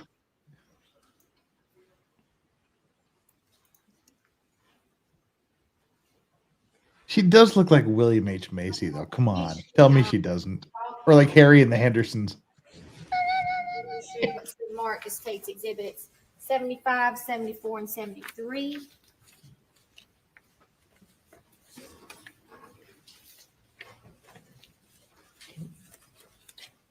How do you recognize those pictures? These show the front of the doghouse and then a projectile that we collected from a dog bed that was inside the doghouse. Why do I find the word projectile funny at 5 o'clock in the morning? Gunner, this time I would move tape. Vomit. Because at 5 o'clock in the morning, projectile is one of two things. Sorry, three. Thinking about it. What? Pray, do tell. Coom. And it's either coming out the mouth or the back end. Yeah. Yeah. So there's your Number three. There's your three projectiles at 5 a.m. in the Oh, morning. okay. All right. Okay. Fair enough. And as long as it's not happening to you, those things, three things are usually funny. Doesn't matter. Yeah. Well, two of those things are funny anyway. 72.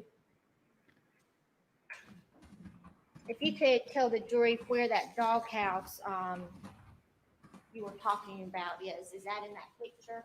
It is. It's more in the background of that picture. And again, these pictures are kind of hard to see here. It would be in this area right here that I'm pointing to. Yes, that's it. And State's Exhibit 73. I think it's 73 already. What's that? Boo. Front of the doghouse. They're going out of order. Yeah. It's going to sneak up on us. Oh, we're ready. Oh, I'm ready. Okay, I'm then, primed. Chat's paying attention. I'm always good for a surprise 69, as always. That was the projectile that was in the bedding of that dog bed. Surprise sex is I great got you. unless you're in prison. Yeah. I got your projectile in the bedding right here.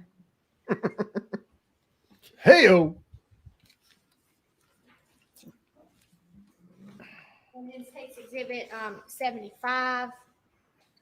And that is the projectile that we collected from the dog bed. And I believe that projectile may be in this bag you have here.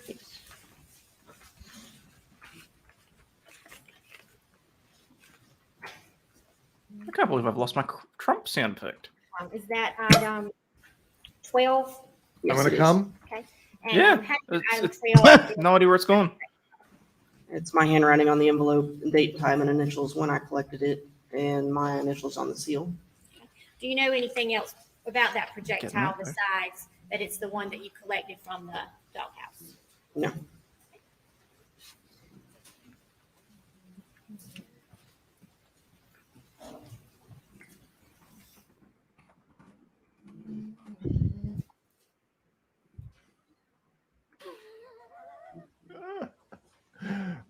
You guys with some burns for this witness.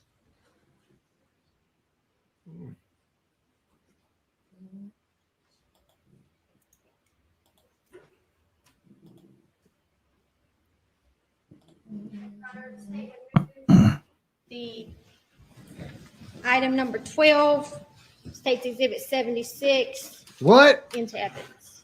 No objection, Your Honor. You know what? I think that maybe the defense is witness number 69. We'll see. Item number 12. Yeah, I think they skipped over it. Exhibit 76. Yes, that's it. Round collected from the doghouse. That's right. I got white women talking about doghouse. That's all I know. After you had went out to the crime scene, did you make a diagram to kind of, piece together the evidence where you could see everything and how it kind of relates to each other? I did. On scene, I do a rough sketch showing where evidence was located, where the victims were located. I take measurements to show where things are in relation to each other. What are her measurements? They're probably like 28, 28, 28. Made that diagram, is it to any kind of scale? No.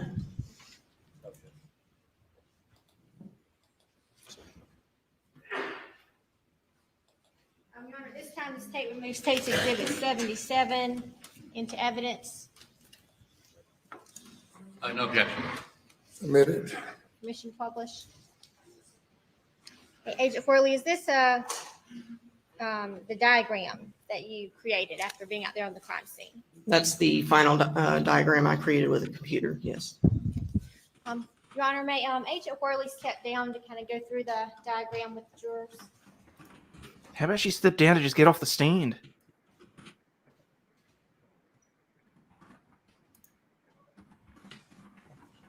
All right, Agent Worley, if you could just kind of walk the jurors through the crime scene using this diagram here.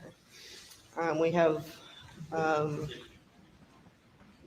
Maggie's body here, Paul just outside of the feed room. You have to Markers, speak up a little bit. marker 1 and markers 9 and 10 inside the feed room. Then we had markers 2, 3, 4, 5, 6, 7 underneath her right knee. 8 tire impressions in the dirt underneath this overhang. Marker 12 was suspected biological material. And then marker 13 where we dug the metal fragments out of the gravel. Okay, thank you, Agent Worley.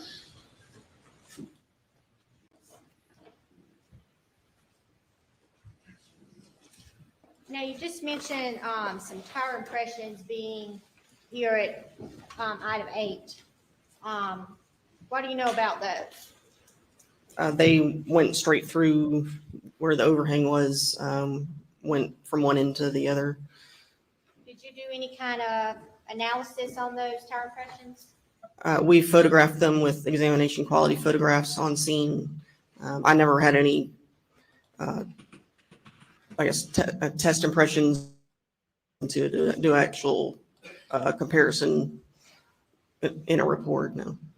And why was that? Why didn't you do any analysis on the tire impressions? We concluded basically the gentleman who took care of the dogs, I forget his name, he parked there regularly and his tires were consistent with the design of the impressions that were there in the dirt.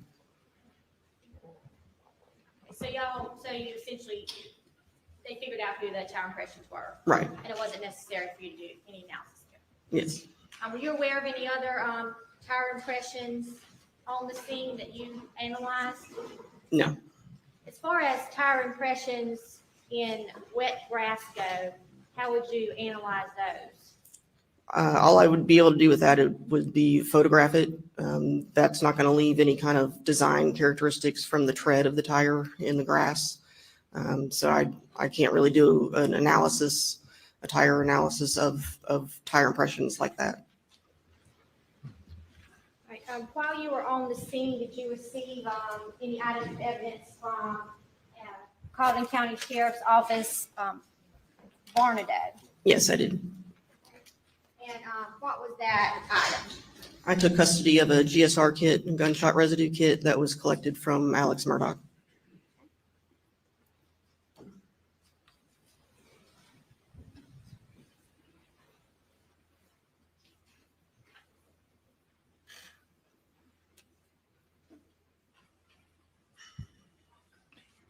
Dude, Dick Poon, turn to your left.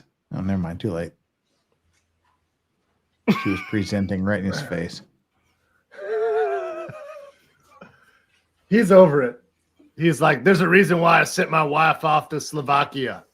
Yeah. I've seen Prosecutor Poon in for like 57 years. Ain't impressing me.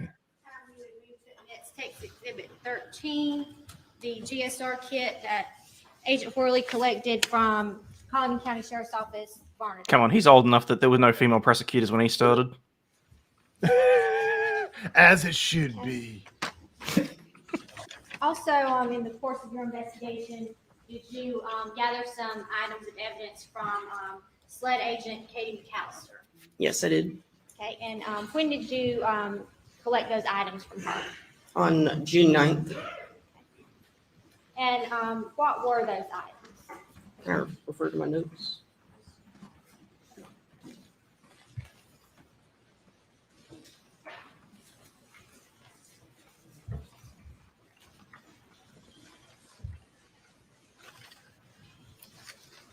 I feel like the prosecution's bench is like a sports team in terms of numbers, I took but custody the opposite of a sports 3 team in terms of shotguns, testosterone a levels. rifle,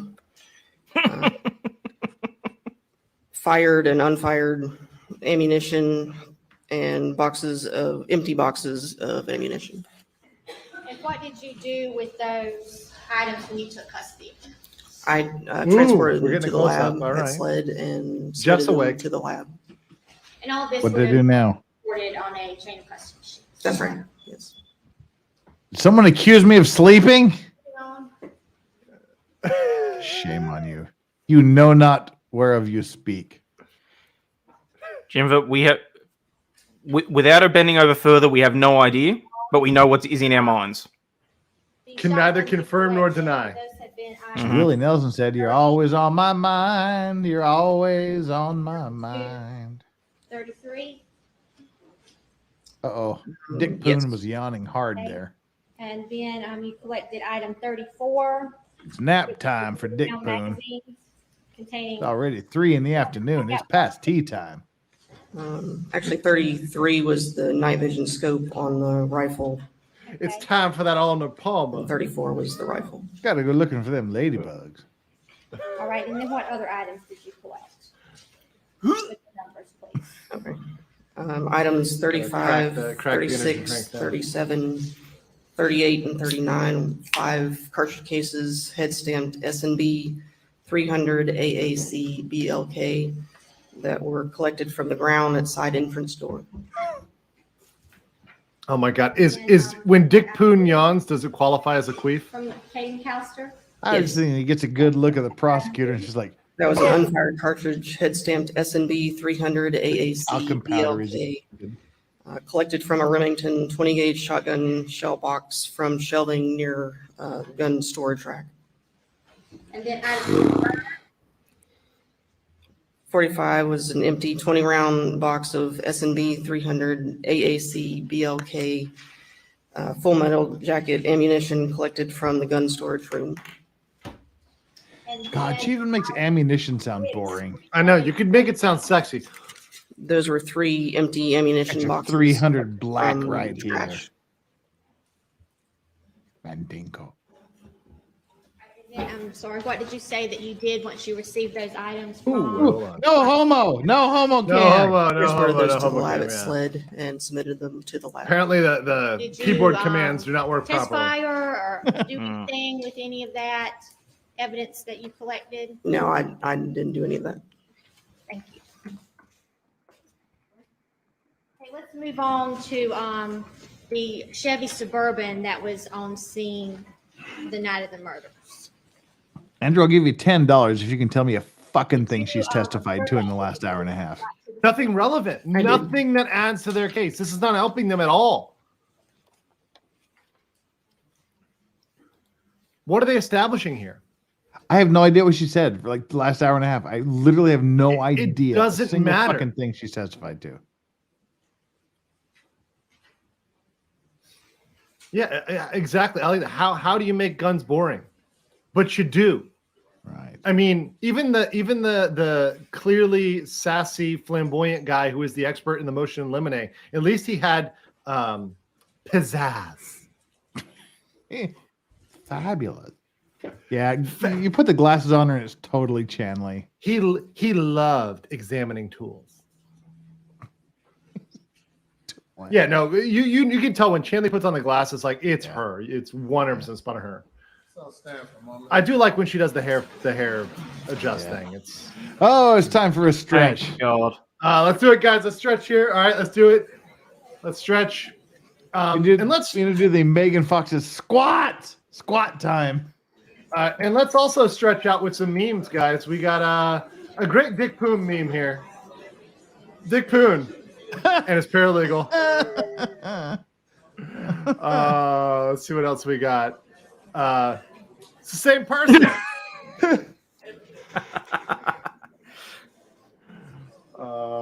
Very good. And what's we got here? Okay, so throwback for those that are veterans of the meme wars. Good stuff, guys. While we're waiting, guys, make sure, let me mute this for a second. Make sure you guys are subscribed to Aussie Overlaw, Legal Vices. Make sure you're checked in with them because not only are they here, not only are they badass, not only are they hanging out, not only getting the most hilarious coverage with motherfuckers who are willing to go all night for you. These bitches in Eastern Standard Time, they don't know what's up. They're not here. They're not drinking. They're not in the game. They're out of the game. They're just coasting through their daytime. We are spending our night. We are losing sleep for you guys. The least you can do, smash the like button. Go make sure you like Jeff's stream as well. And follow all of us, including Aussie Overlord. Listen, these are a fictional country. It's like Atlantis. You have to respect the Atlanteans or else they will destroy you. They will destroy your entire civilization.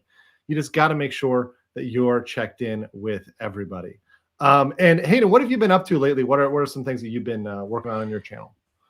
So for the most part, I have my daily show usually at 4 p.m. Eastern, where we go through dissecting, relevant law news. Been focusing more on so it's usually that I do a broad range of news articles. Lately, I've just been doing specific topics, which has been an interesting change.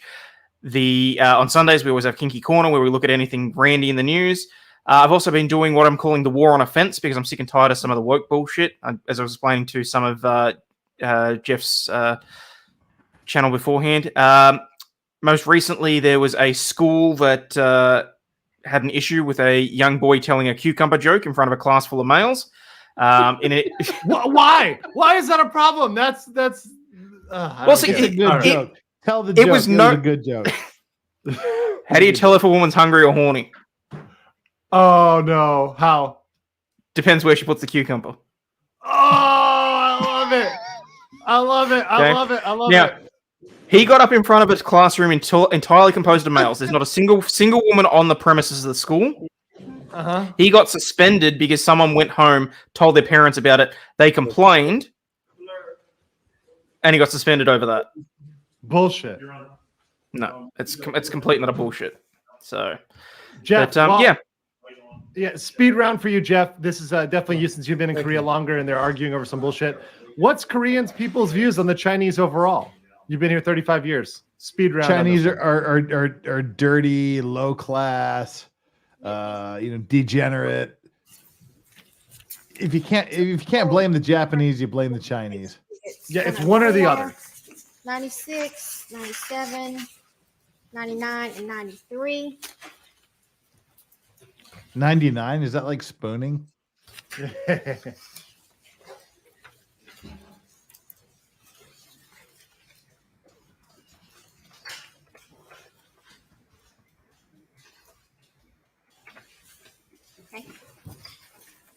Or exhibits 93, 99, 97, and 96. True and yes, 96. It's just as good as 69 because eating out has gotten more expensive. 66 and states 104 had a true and accurate depiction. Like 96 is like back to back. So. Oh, we got 96. Did we get a 96? Yep, we got 96. Yeah. All right. I'm willing to. I'll accept that. Your Honor, this time I would move. Who the fuck am I to turn down a drink? 104. Oh wait, did Shanley just peace out? I think she did. 99 and 93. She's got to go. Can't really blame her. Next tweet.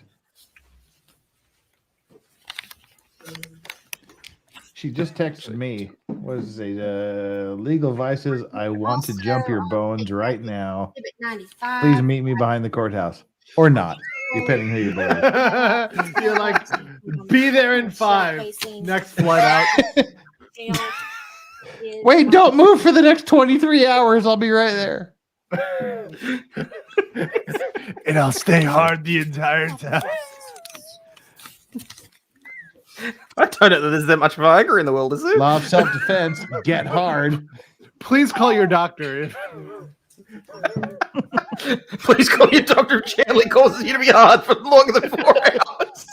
For 23 hours. For 23 hours.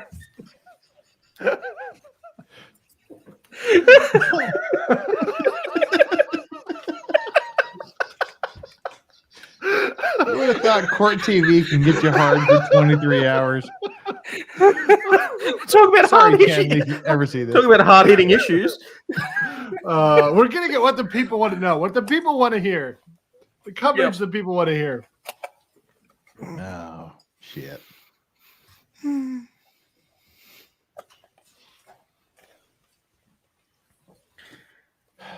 Come on, we're 4 viewers behind Kurt. Tell all your friends about us and get them here now. Oh, hold on. I haven't even tweeted out that we're streaming right now. Let me do that. That might make a difference. We're only 10. We're like Ricade has got 10 times more than we do, but That's not relevant. And then Emily D. Baker has like 400 times everybody combined. So whatever. So yeah, we're 4 behind Legal Mindset. We need to get our numbers up. You mean by Kurt? Yeah, that's what I meant. Sorry. Alcohol has got my brain. 95. It's a 16 gauge shot shell, unfired. Uncivil laws, what I meant. That's right. Now, I think when it was collected, it was marked as a 12 gauge shot shell. That's right. So what happened there? And despite the fact that the prosecutor is actually talking, I really do actually need to stretch my legs because I've been sitting down for 19 hours. Go take a lap, Jeff. You can go take a lap around the house, Thanks grab some. Thanks for hanging snacks. through this long. No, I'm not. It's gonna be like 30 seconds. I'm literally just gonna take a lap around the house, just to like stretch the legs because like I'm getting like thigh cramps at this point. Time this tape would move. Right back. 95 into evidence.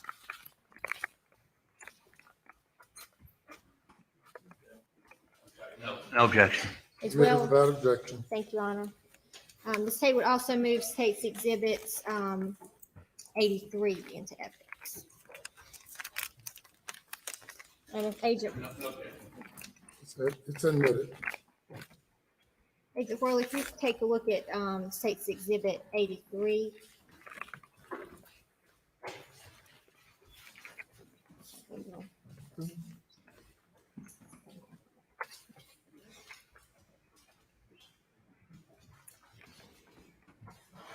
Now I'm going to show you state's exhibit 93. All right. That's actually a good point. Someone tweeted at Anjanette Levy. Exhibit 93. Given that the prosecution are alleging that the back of he should have been covered in like blood and gore and whatnot from walking around and touching Paul's body and all that sort of stuff, shouldn't the police have been in the same sort of scenario? Right side. And the Suburban was on the scene when you arrived. Is that right? Yes. Now, when did you actually process that vehicle? The vehicle was towed from the scene the morning of the 8th, and then we returned on the 9th to process the vehicle.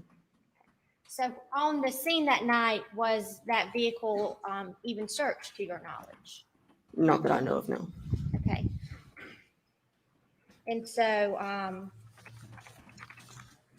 when you went to search it, what did you do? We documented it with photographs outside, inside, search for any evidentiary value items. If we locate them, we photograph them and collect them. And what did you locate in the rear floorboard of that vehicle? The 16 gauge shot shell was on the rear driver's side floorboard of the Suburban. That would be state's exhibit 97 Yes, that's right. and 96. Yes. Did you also process the vehicle to see if there was any blood in there? We did. And how did you do that? We first looked at the vehicle with an alternate light source, see if we can see any indications of any blood in the vehicle. We followed that with a couple of different chemical procedures. So did you swab some areas in that vehicle? Yeah, this We one did. is not Margaret And, Fox, but she's cute too, for sure. What areas was that? The blondie on the left here. Yeah. Zoomed out like that, she's almost got even like a young Elizabeth Olsen sort of look. Yeah, zoomed out. Hmm.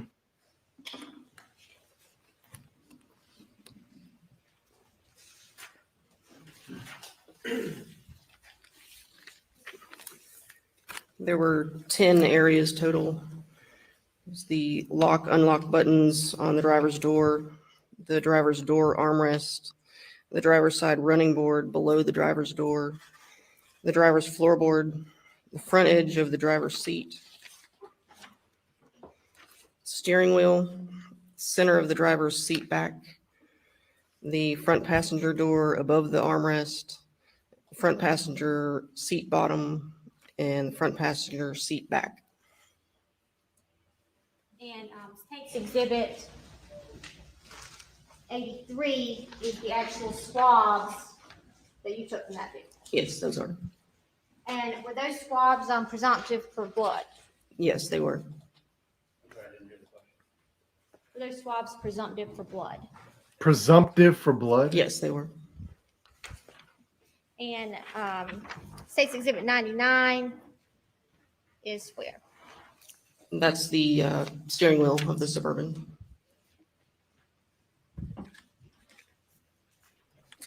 Later on, what did you do with those swabs that you collected?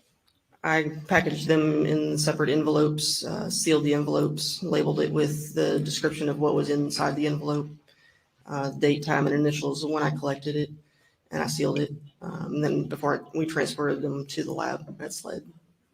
And would you have submitted those to the lab for further analysis for blood?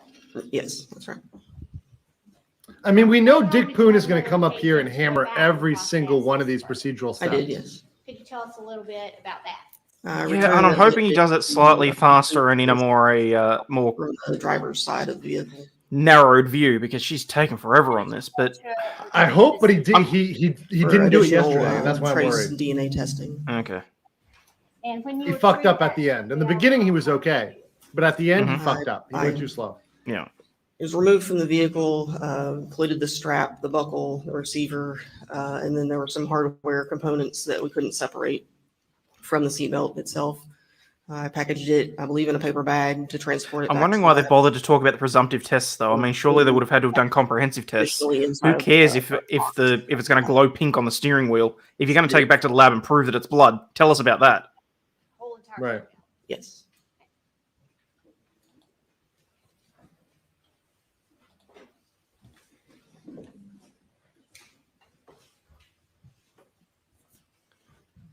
Interesting. I just got a little note, an article from Max. He said that apparently there's a link between Alex and a Chinese money launderer. Really? Yes. Okay. Well, if Max said it, you can take it to the bank. via and possibly with funds going via Mexico, the southern border. So if you start to add that in there, the drug smuggling element, that can make the hit theory look more likely. Mm. Of course, they'd actually have to present that in court, right? Yeah. I was going to say, how do you bring that up without basically outing himself and winding up in prison anyway? Exactly, because then they might convict him anyways. Tell us Yeah. that is the seatbelt you collected. You want me to open it?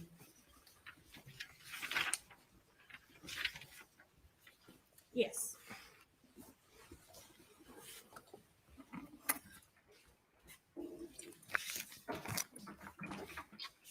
Yeah, you're not wrong, Wayne. I mean, the hit theory of itself, in my mind, irrespective, unless they've got more than this, is going to be enough of a reasonable doubt. Because it is still a legitimate theory.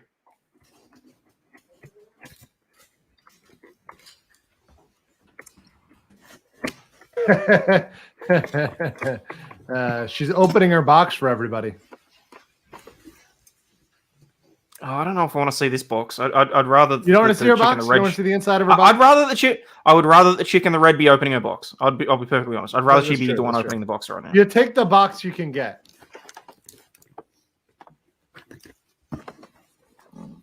On a slow Tuesday, listen. 28 is just fine. Yeah, and Flux, you're right when you say literally everything is a good theory. That's the whole thing about reasonable doubt, right? It's like you don't want to just say you only have doubt in this one scenario. You said anything can be a scenario. Yeah.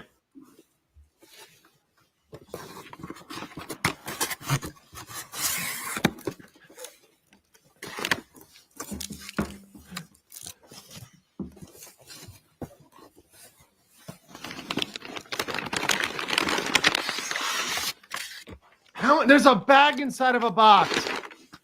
Yeah, it'll be the evidence bag. why they've bothered to double take it. And the thing is, like, they're both made of a material that, like, if it gets wet, it's getting through both. So I don't get why they brown bag it like it's a fucking sandwich. Like, oh no, I guarantee there'll be a third bag inside, and it's going to be it'll be one of the plastic bag or evidence something? bags. Yeah, I guess. But and then why bother triple? Triple bagging it. Yeah. That's just going to create a lot of friction. It's not good. It's not good. No, there's going to be chafing. There's going to be all sorts of things you don't need in a box. Oh, they went to double. Look at that. How do you feel about the triple view, Hayden? I haven't asked you, like, in general. Like, it's interesting that they've got more of the cameras. I mean, the ones that we've obviously watched, they usually have the single cameras, and I think it's interesting being able to see each different reaction at any given time. I'm curious as to why they've taken her off the screen now. Yeah, what is it they don't want us to see? But I actually like it. I actually like the triple view. Yeah, I think it works.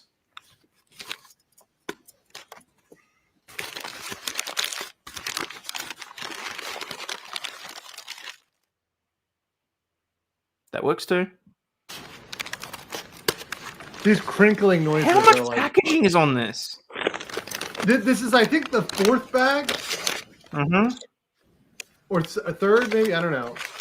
Like, don't get me wrong. This is what my wife does to her brother's Christmas presents every year. But this is cord. Come on. Just rip it open, baby.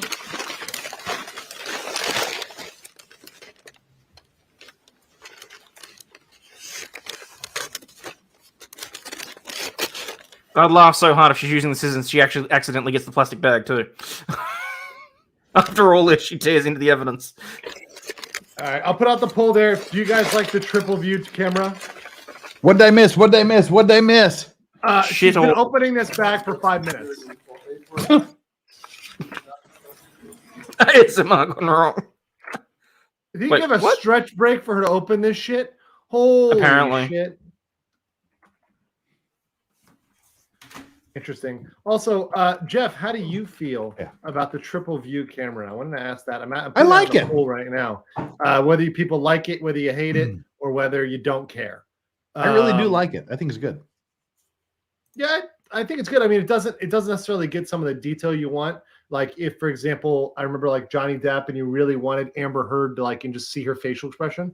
So let's say you're missing out on some of the micro expressions and some of the detail, but so far, especially with the law enforcement agents, their expressions don't matter. They're giving this petty ass testimony. People are more interested in how Murdaugh is reacting, right? And does he look guilty? Also, the gallery, does somebody make a face? How do they react? Because if the gallery is reacting, then you better believe the jury is probably at least thinking it. They It gives you more of an indication. Yeah. Yeah. Who's Buster talking to right now? Some random woman. That looks like Natalie Wisco almost from the. I'm telling Natalie you said that.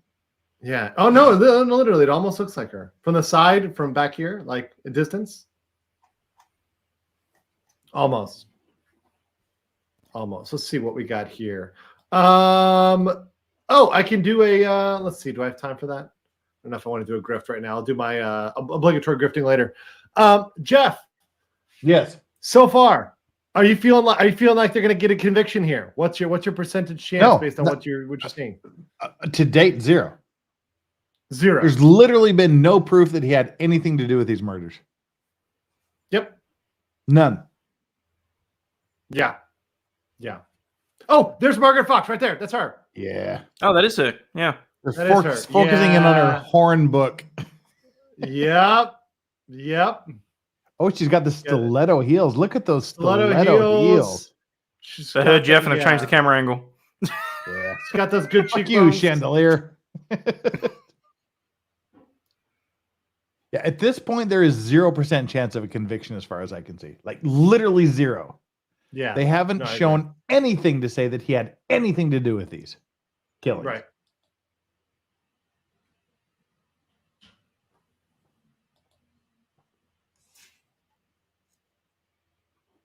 Yeah, no, I agree. I don't think that I see anything that proves it conclusively or even circumstantially. Like, even if you're piling on circumstantial evidence, there's not enough circumstantial evidence yet. I mean, we haven't got to the phone data, by the way. And I know that Poon is going to go crazy when we get to the phone data, right? The old overlapping towers where everything is. Like, that's going to be more circumstantial. That does point a little bit more strongly to where he was, that he was maybe lying, right? Mm-hmm. But none of this evidence we're seeing right now. Oh, yeah, did this have blood on it?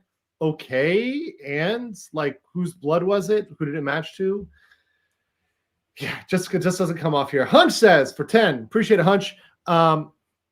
Going off the connection Max just made, I wonder if getting him on the murder rap is an attempt to bury publicizing who else U.S.-based might be profiting off the drugs, i.e. politicians. Dick Poon. Oh. Yeah, because there's this big weird Hunch. You're totally on the mark about this weird circle jerk between politicians and the cartels, right? It's a very weird side, but there is a chain of money there. Even the federal government, ending up in a way subsidizing the cartels. It's very odd, but yeah, it could be. You need to bury the important stories quick so people don't pay attention to them. Hunter Biden's laptop, Paul Pelosi. Had people not fought for this footage, we would have never gotten it.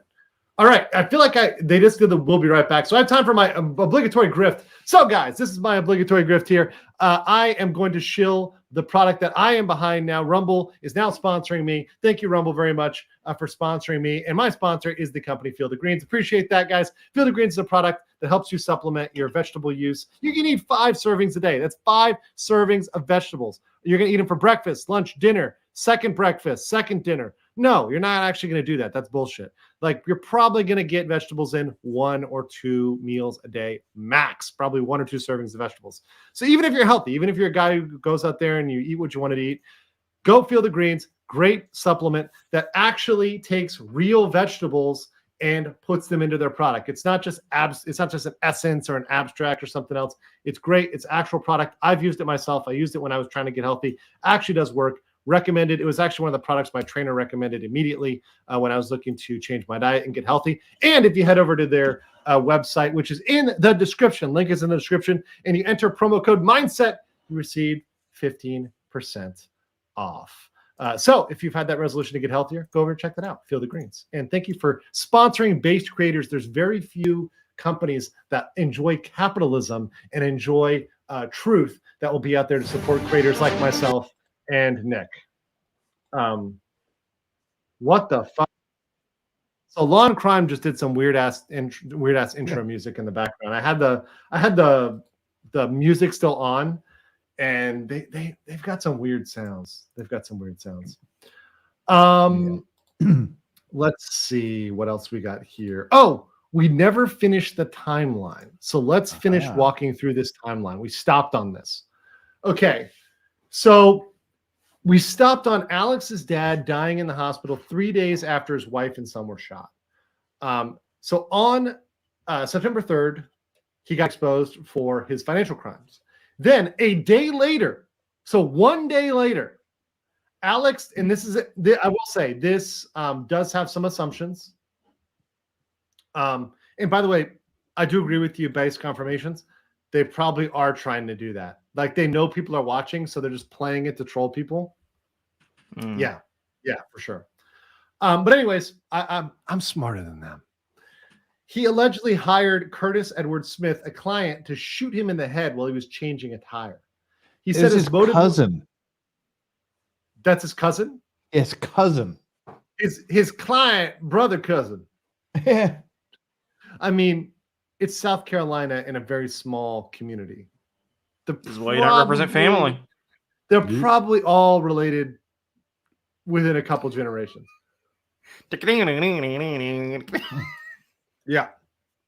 He wanted his son Buster to receive a $10 million life insurance policy on his name. He admitted this? Did he admit this? That's interesting. Yeah. If he's admitted this, that's a hell of a thing. He admitted it. September 6th, he checked himself into rehab saying he had an opioid addiction and resigned from his law firm. He faced charges for conspiracy to commit insurance fraud and lying to the police for the incident. Curtis was arrested and charged with assisting Alex in attempted suicide, among other things. And then here we go. 16th, Alex turned himself in at the Hampton Detention Center. He was charged with insurance fraud, conspiracy to commit insurance fraud, and filing a false police report. He was held on a $2,000 personal recognizance bond. That's nothing. It's 20 because you don't even have to put up the 20. You probably only have to put up a third, right? So like 6-7 grand. October, Murdaugh was arrested and charged he stole insurance settlements. November, all assets frozen. So the guy has no fucking assets at this point. November 17th, new charges, stealing $5 million in settlement money related to the boating accident. So that's added on because the son never got it. It was never dispersed. And then July 14th, charged with murder of his wife and son in 2022. So this is a legacy that's gone on for really 6-7 years of potential crimes. So he's been that is not a flattering photo. No, this is the one where he definitely looks soulless right here. Dude, just open the top button. That'll go a long way. Never button the top button on a polo, guys. Absolutely not. Never. It's like always something never. This is a fucking never. In addition to 85 criminal charges, 2 murder counts, 11 civil suits. So for those that are horrible at math, that's 98 charges. I think there's even been more since this. But his defense team is Dick Poon and Jim Griffin, and Margaret Fox is in Jim Griffin's firm. Most of the charges are for financial and computer crimes, including defrauding the housekeeper's family of $4.5 million. He's pled not guilty to all of the charges. Here's Stephen Smith, one of the first folks that got killed, the guy who was apparently busting up Buster. He was found dead. His body was more than 3 miles away from his car. He's 5 miles from his home. His injuries were consistent with a gunshot wound, but people said, hey, it was nothing more than a hit and run. The name Murdaugh was brought up more than 40 times. Here is Mallory Beach, who died in the boating accident. She was in a group of teenagers that were on at the boathouse and left by boat. She has legal age, so that's totally fine. And not Korean legal age, because that's lower, as we know. Murdaugh was driving the boat drunk, or at least high, whatever, intoxicated. 6 people on the boat, so it was a party boat at that point. He bought alcohol using Buster's, his older brother's ID. Mallory's boyfriend at the time, Anthony Cook, I almost said cock, was also ejected from the boat when it crashed, but survived. Nice cock. Her body was found a Always week on my later, mind. 5 miles away. So I guess that's her boyfriend. That's them. That's the boat that got wrecked. Gloria Satterfield was the housekeeper who died after a trip and fall. She called 911. Maggie called 911, hands the phone to Paul. They picked Gloria up. She dies 3 weeks later. Alex told Gloria's sons he would sue himself for her fall so they could financially take care of. He collected the money and never gave them any of it. Gloria's body is being exhumed. A proper autopsy would be performed. So it may have been a homicide. Okay, that was the end of it there. So shout out to, I just want to give a little love here. Shout out to Grizzly True Crime for putting that together. I think that was an excellent summary. Obviously, some of it is assumptions, but you know, I mean, we make some assumptions when you're dealing with a case like this, right? With things that haven't been proven yet or shown that, but you seem to have enough evidence to say, hey, this probably happened, right? Like this is probably something that went down. Let's see. So, do you guys think we're just going to get all law enforcement agents today? I would expect so. I think we're gonna get law enforcement agents for the next week. This is just weird. Let me ask you guys this: Do you think we're even gonna get off this witness? Like, I mean, do you think the Dick Poon's just gonna go in on this witness and that's gonna be it for today? I mean, we're already at 4:40 p.m. Eastern Standard Time. So they can't go much longer than this. Well, they've been wrapping anywhere between 4:30, that was the earliest, and 6. So they've only got about an hour and 20 minutes max.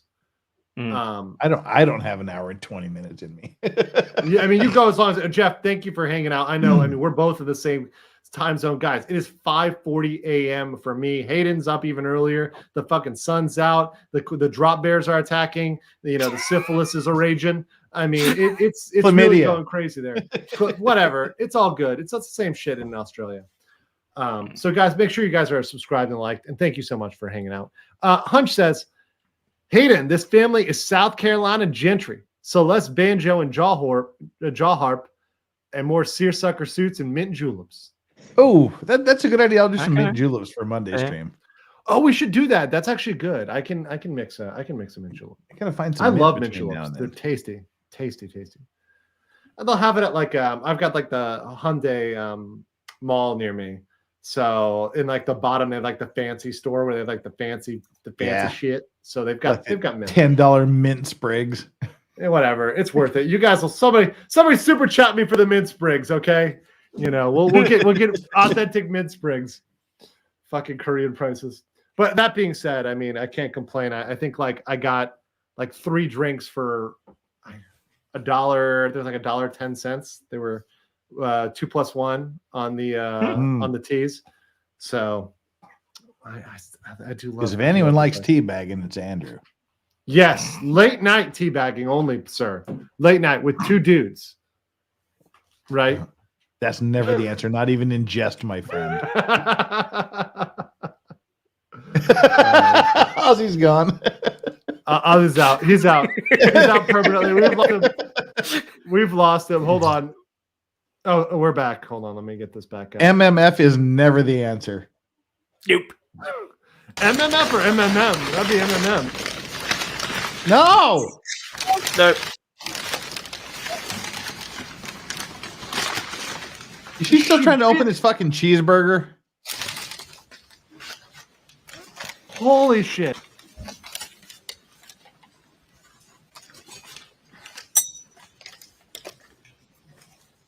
The defense fans in the back have significantly dwindled. Even they're like, I can't sit around for this fucking shit. You're wasting my time.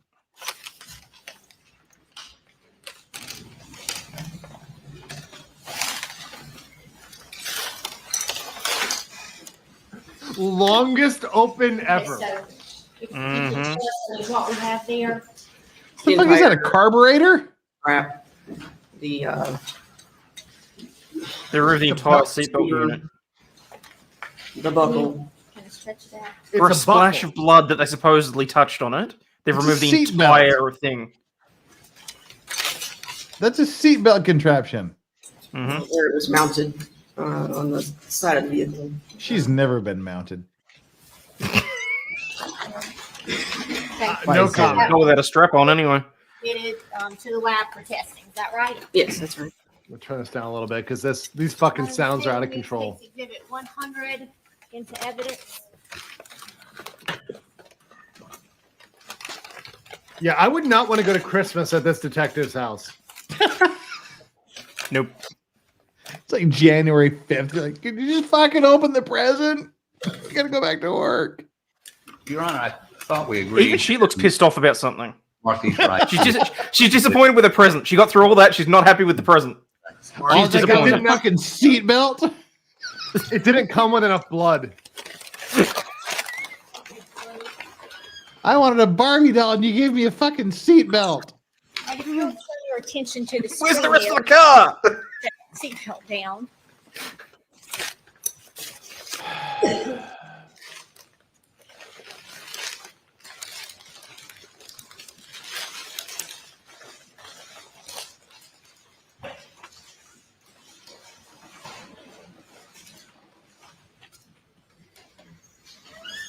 Y'all also, in addition to doing a search on the Chevy Suburban, you did a search on the white 250 truck. Is that right? That's right. Yes. And item. Did you steal the seatbelt? 104. They need to fix this fucking echo. Those Mm. 300 blackouts found in the truck. Yes. Okay. And do you remember where you collected those from? I believe the center console. And this takes exhibit 103. It's not the strap she wanted. Tell us, is that the 300 blackouts that we're seeing on the screen there that were collected? Yes. And how do you know those are the blackouts you collected? It's my handwriting on the on the box with the date and time and initials when I collected Yeah, it. but her handwriting's on a lot My of initials boxes on around the seal, neighborhood. tape on the box. Your Honor, the state would move State's Exhibit 103 into evidence. I'm sorry, which? It's the 300 blackouts that were found in the white F-250 that are projected on the screen. That's the white 250 Paul's truck left on the side of the road? Yes. Okay, no objection. They're admitted. Did y'all also process another vehicle, Maggie Murdaugh's Mercedes? Yes, we did. Were any items? Making their dog worse safe, yes. from Great that closed vehicle? captions. The only items we collected were 2 sets of swabs from the interior and 2 sets of swabs from the exterior door releases of the driver's door. Did you attend the autopsy? Comprehensive. Maggie and Paul Murdaugh. I did. And did you collect any items during the autopsy? I did. And what were those? I can refer to my notes.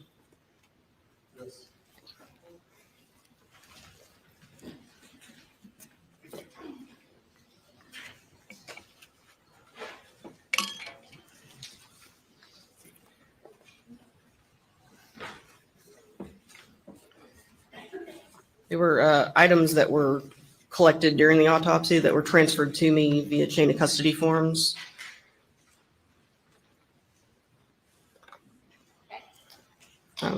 From Maggie, I got clothes, fingernail clippings, projectile fragments. Okay. And from Paul, I also got his clothes, fingernail clippings, shotgun pellets, and wadding fragment from left shoulder and head. Plastic like a good wadding from breakfast for my left ex. axilla or armpit. And when you collected those items, what did you do with them? I transported them to the lab at SLED and submitted them to the lab for analysis.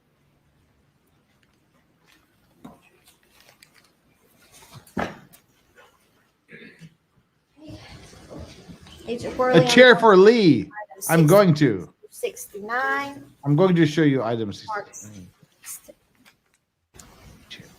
State's exhibits 112, 111, 110, Yeah, and they blew 107. past 69. I think it might be a defense exhibit. Oh my God. It could be Poon's Were those exhibit items you 69. collected from the autopsy? Yes, items I took custody of at autopsy. And what items are those? The shotgun pellets and wadding fragment from left shoulder and head. The plastic wadding from left axilla.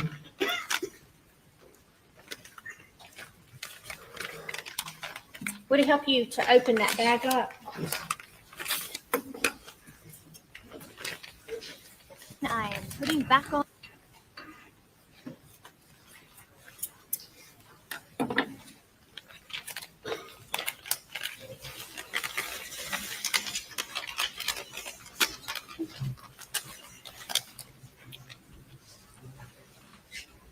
And the projectile fragments from Maggie.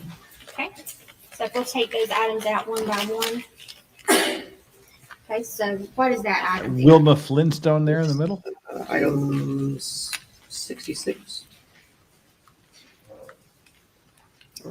Yeah, 66. Okay, and what is that actually? That is the projectile fragments that were collected from Maggie at autopsy. Okay, how do you know that? That's how it's labeled. Okay.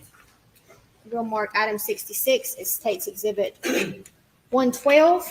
Okay, what else do we have?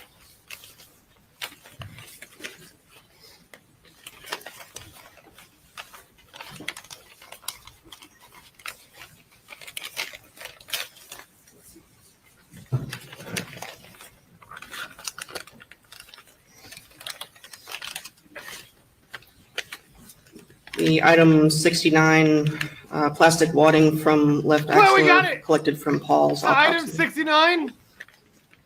We'll mark Wait, did we? that item as State's Exhibit 111. It was item 69. Hold on. Wait, I'm doing And a then I shot for also that. have. That's good enough. I also just need alcohol. At this point. I'm 67, sorry. 68. Hang Hold on. on. Shotgun pellets and wadding fragment from left shoulder and head. Oh, collected from Paul's 69 is a autopsy. wad. Takes Exhibit 110 for the shotgun pellets from Paul's autopsy. All right, Anything cheers. else in that bag? Cheers to late night wads, baby. Pardon me? It's labeled with Mm. 67 and 68, the pellets and the wadding fragment. Okay, so the pellets and the wadding I got a fragment fragment of wad right here. Not for her though. takes No. Exhibit 110 from Paul Murdaugh. Right? By the way, Chanley just like And what posted else from did you- outside the courtroom, so clearly she's Yeah, bouncing in items. and out. 70 and 71. I don't blame her, by the way. No.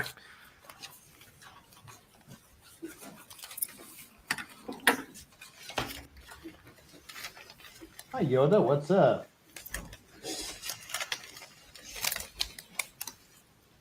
It's so painful. 70 is the left-hand fingernail clippings from Maggie.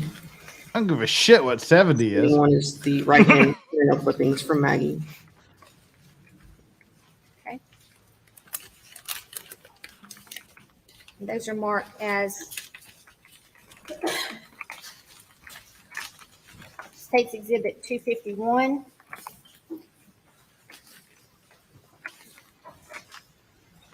Then what is that item? This is a metal fragment that was collected. It was caught on the dress that I collected from Maggie's autopsy. I collected this metal fragment at the lab at SLED. So you removed that metal fragment from the dress after the autopsy yourself. Right. We'll mark that as State's Exhibit 109.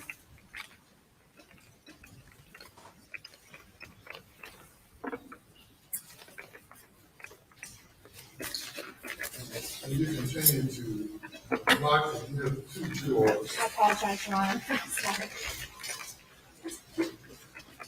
Is prosecutor, you a Jew? You a bowing the fuck out of the 72 is prosecutor. left-hand Hurry, move it fingernail along. clippings from Paul's autopsy. And 73 is the right-hand fingernail clippings from Paul's autopsy.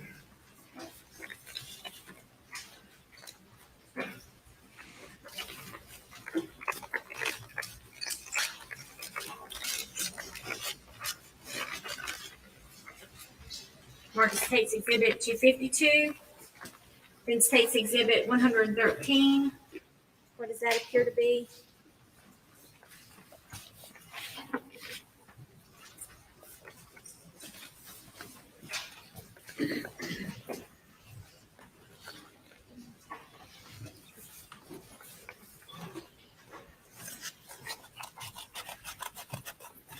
Another 45-minute opening of an envelope. Oh, and it's like Christmas package here. This is ridiculous. Like, can they not like pre-open these? This least- was Well, they a- probably want to do it on the stand to ensure fidelity, but still. Paul's clothing, once I got the evidence. Put them in back. easily openable things, you know, like the ones, like the envelopes where you can just rip it open. Just Well, come they on. don't need to have like multiple layers, right? They Yeah, can have absolutely. one seal that you, like you said, you tear it open and it's open, right? And finally, we have State's Exhibit 36.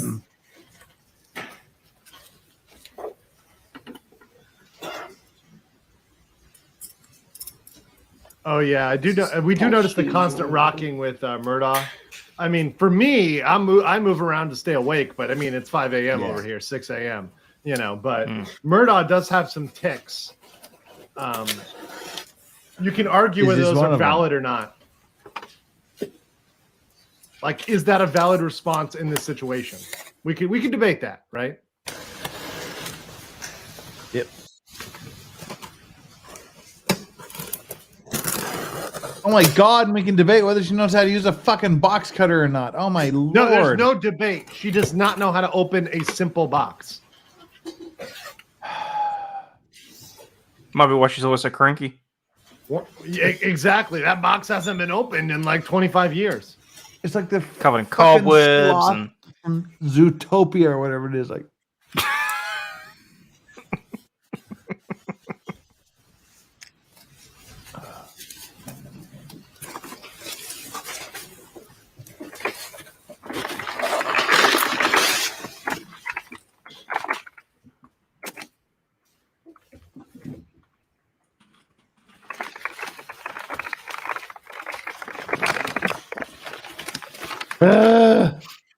Good God, colonoscopies are faster and less painful than this. Holy shit! I doubt that. I've been there just recently, and no, yeah, it was much more painful. I woke up midstream, so to speak. Yeah. Yeah, that sucks. At least she's wearing gloves for the shoes. Yeah. And those are the shoes that you did the ink impressions of, the footwear, to compare to those bloody prints in the feed room. Yes, they are. I love this prosecutor style, though. She's got that wild This goth time look. the state would admit Simping so hard today. takes Oh yeah. exhibits 36, 113, 252. Do you get many goth chicks over in Korea? 9. There's a couple. And like There by are. a couple, They I mean do like a exist. few. Yeah. They do Okay. exist. 110, They're not unheard of. 11 into evidence. They're not Captain Ahab's white whale. But most of them are whales now that I think about it. Yeah. There's a different style too if they're doing like the dark style, you know, they do goth a little different. They do that style a little different. Right. Okay. Let me see, what is this? Hold on. I got a good meme here. Hold on, let me share this over here. You know, her just opening the bag of brains. Identification, but without the chain being There's like completed. 8 people on the prosecutor side right now. Which of those exhibits did not have any type of analysis done? I suspect they all did, but I'm sorry.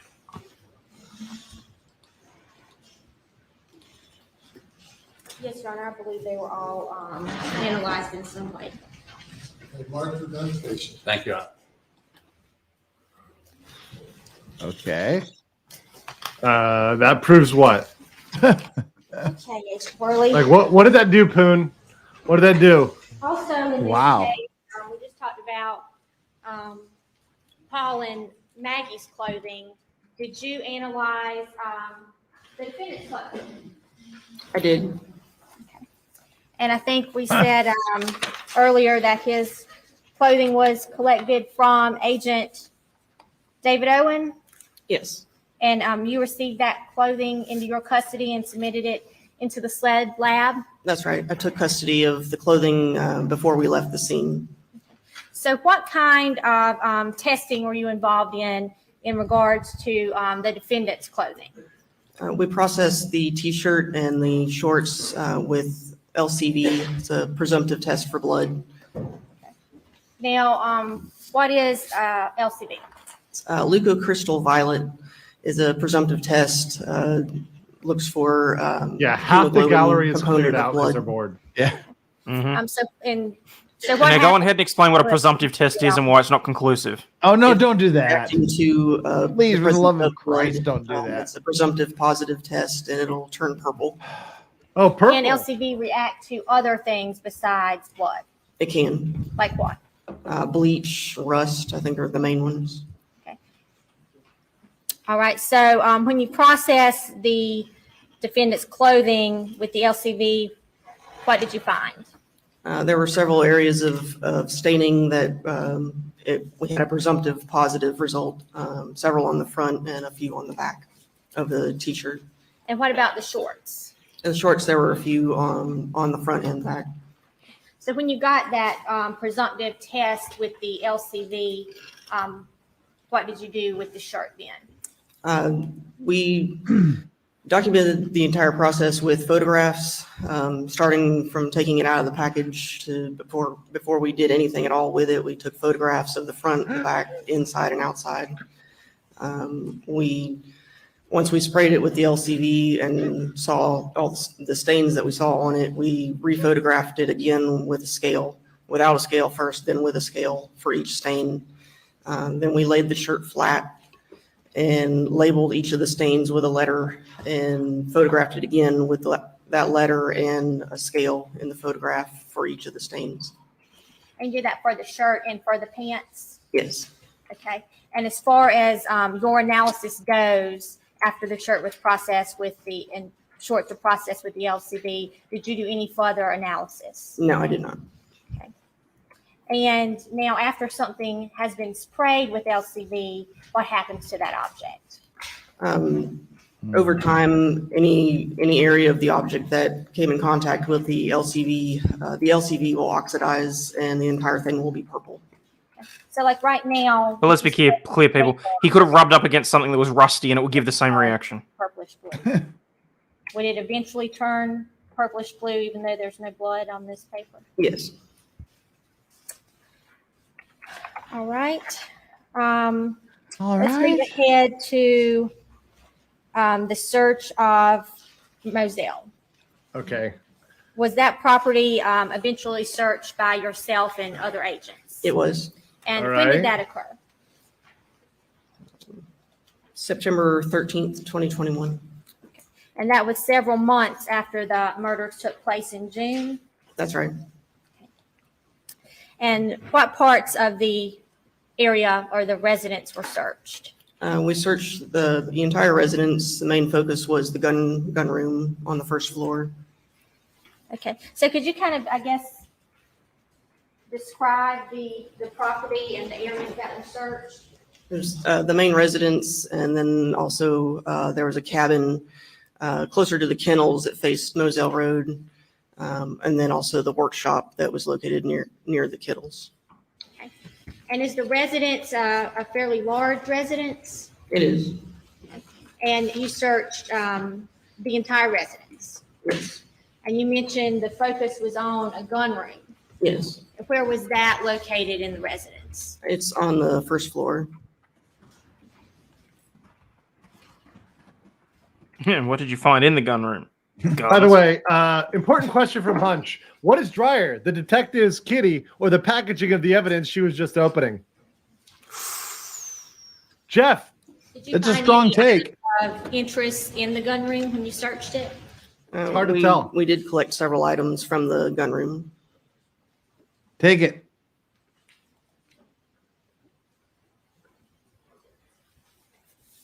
Take it all. And also, thank you, Leprechaun Go, for the 20. Appreciate it. Was the workshop area of the residence searched out near the kennels? Yes, near the kennels, yes.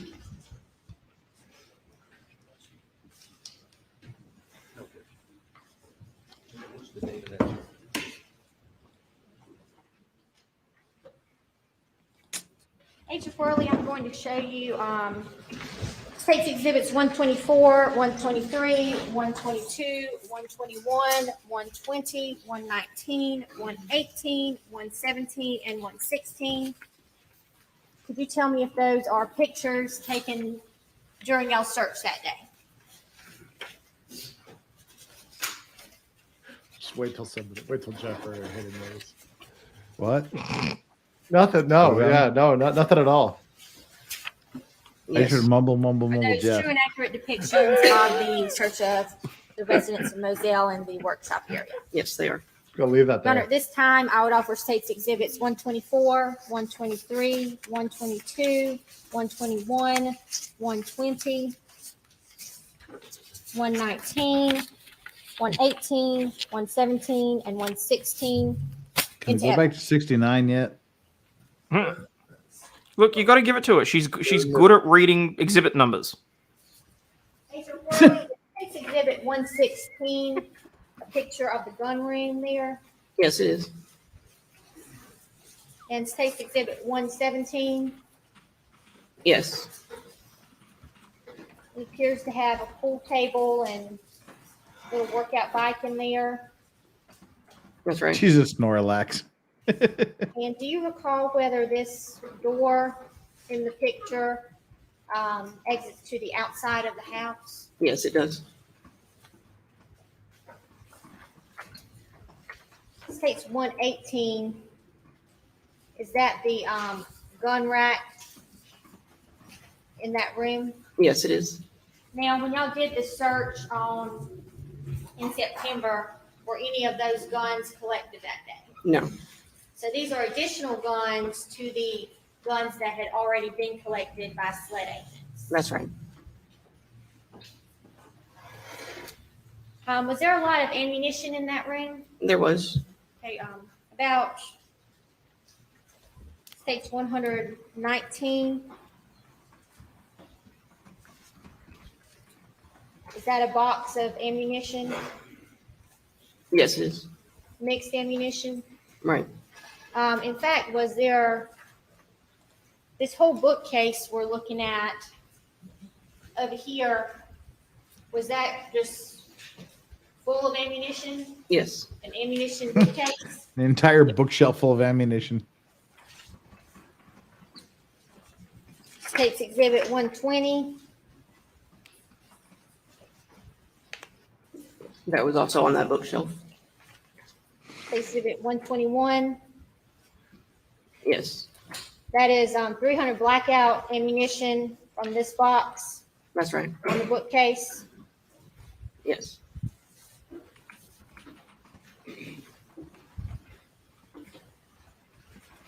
And you, was some of Wayne, this just to expand on that, I still think that the rifle itself may have been a weapon of convenience. work shed I or think that anything if under the kennels? the wife was expected to be there, but the son wasn't, then a double barrel shotgun would have been enough to do the job. I think the fact that the son was there meant that they needed another weapon, more ammunition, or whatever, and it's significantly easier with a shotgun as opposed to a pistol, is my understanding. Guys, correct me if I'm wrong, but shotguns presumably, like, they don't require rifling or anything to spray buckshot, do they? I have no idea about guns. Sorry, you said that so fucking fast, Hayden.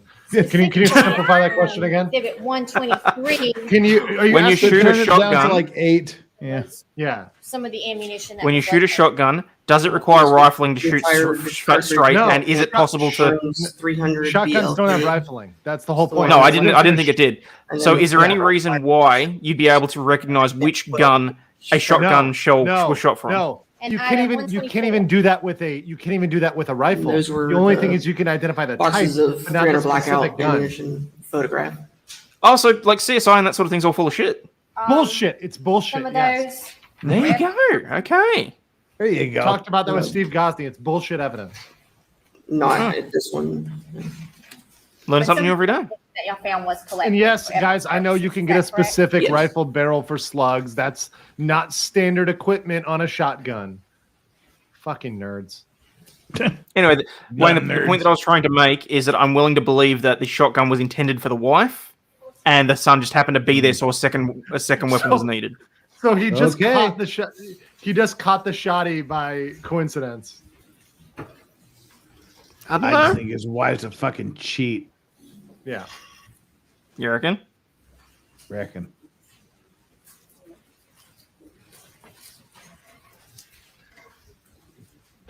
But yes, I mean, a shotgun is not much more than a fucking pipe that goes boom. All right, it's stretch your joints Stretch time. break, guys. Let's do it. Let's do it. Stretch that, flex that sphincter. Stretch that plussy. Yeah. I know we all need it. We all need it.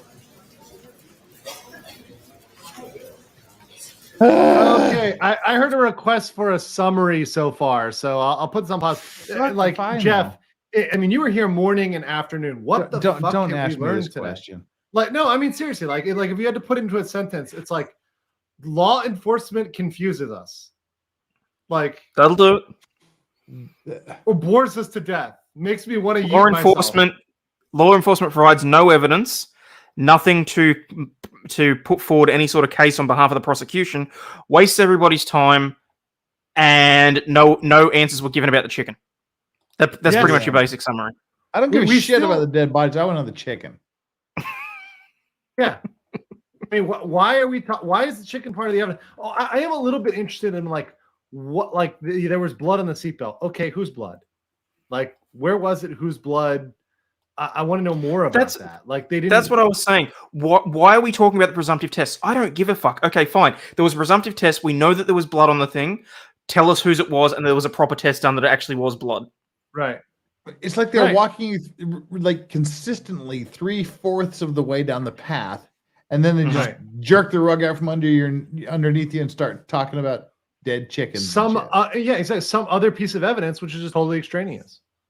Mhm. I mean, it's like, yo, let's move on to something else. There's no narrative. There's been no narrative. There's no story to follow. And the courtroom has thinned out again. Yeah, people Not are so just bueno. leaving in mass. They're leaving in mass. Marley. You can Imagine take how the jurors feel. these items. Are they allowed coffee in the jury box, or do they have to wait for breaks? That did I don't know. buy you that day. I don't know. Some They're of the allowed water. I mean, you information see or people just drinking water. Yeah. about The crinkling noises. Like today is like brought to you by.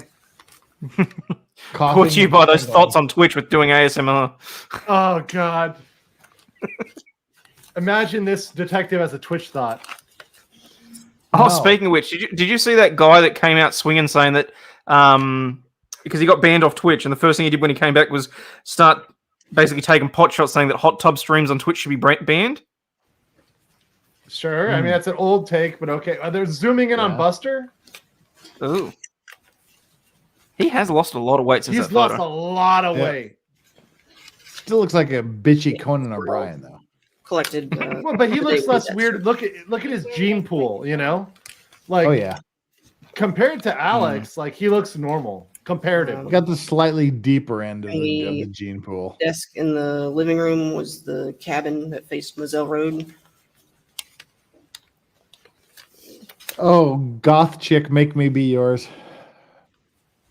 Your One cartridge from the projected Winchester fantasy box on like the bookshelf in the gun conception room. level deep at this Head point. stamp Jeff. Barnes 300 BLK. She's just kind of the hottest one there now. So you know. I do not One think she's the cartridge hottest one in the collected room. from the desk Who's in the hottest one there? of the cabin. I think librarian chick is. No, One cartridge. slightly head stamp disagree. SMB You haven't seen her stand up. AAC 300 BLK. Ed's the Desk tiebreaker. in the living room of the cabin. Oh, see, I'm thinking, what's her name? Fox, Collected the from blonde. desk in the living room. So this might be a three-way tie. The Barnes blonde could 300 definitely BLK. join a three-way tie. I'll be down with that. Okay, yeah, definitely. One cartridge from the desk in the living room. Head stamped And Hornady a cartridge in a pear tree. in the cabin. One cartridge collected from the Winchester box on bookshelf in gun room. Head stamped S&B 300 Big in her. BLK. Anybody that like looks hot in red velvet. Ugh. One cartridge from Winchester box on bookshelf in gun room. Head stamped S&B AAC 300 BLK. BLK lives One matter. cartridge head stamped S&B AAC 300 BLK from the bookcase in the gun room. Seriously, this is like Beetlejuice era hot One Winona cartridge Ryder from the vibes. Winchester box on bookshelf. Yeah, I can in see gun that. room, head stamped S&B AAC 300 BLK. No, I'm a fan of the skirt. I actually I like now that I see it up close. I actually like it more. One cartridge The from the Winchester hairstyle, box the on bookshelf makeup. in the room. Head stamped S&B AAC. I think I would have preferred a white shirt underneath the red velvet jacket, but aside from that, yeah, she's Well, she was going One monochromatic. cartridge She from was the trying to do all Winchester red. box on bookshelf Yeah. in gun room. It's like shades of head red. stamped S&B AAC. Shades of red to replicate blood, the reminder of selling her soul to the Satan for being so One hot. cartridge from the Winchester box on bookshelf. I thought you were going to say for being a Exactly, prosecutor. Mac Turner. She's weirdo hot. Hail Exactly. Satan. Yeah, you know one cartridge weirdos. case head stamped S&B AAC 300 BLK from the bookcase in the gun room. 90s vampire movie. I like it. Exactly. Yeah, I can see that. Yeah, but yes, I would take Chanley over prosecutor. I'd take them both at the same time because that's how I roll. 147, Yes, Jeff. Yes. 61, which would be Witness state can film. 28, 129, 130. No. She would be filming your feet because remember, she's the foot woman. Yeah. 39, That's a good point. 38, 137, Remember, people, prostitution's not illegal if you're filming it. Then it's pornography. 140, 141. This is not legal advice. Well, it's Australia, so isn't like prostitution illegal in like most parts of Australia? Oh, I was talking about the US, but yes, not only is it legal here, we gave them sick pay during the bug. All right, we have some additional I want to be a whore. cases that were found. You already are, just of a different kind. True.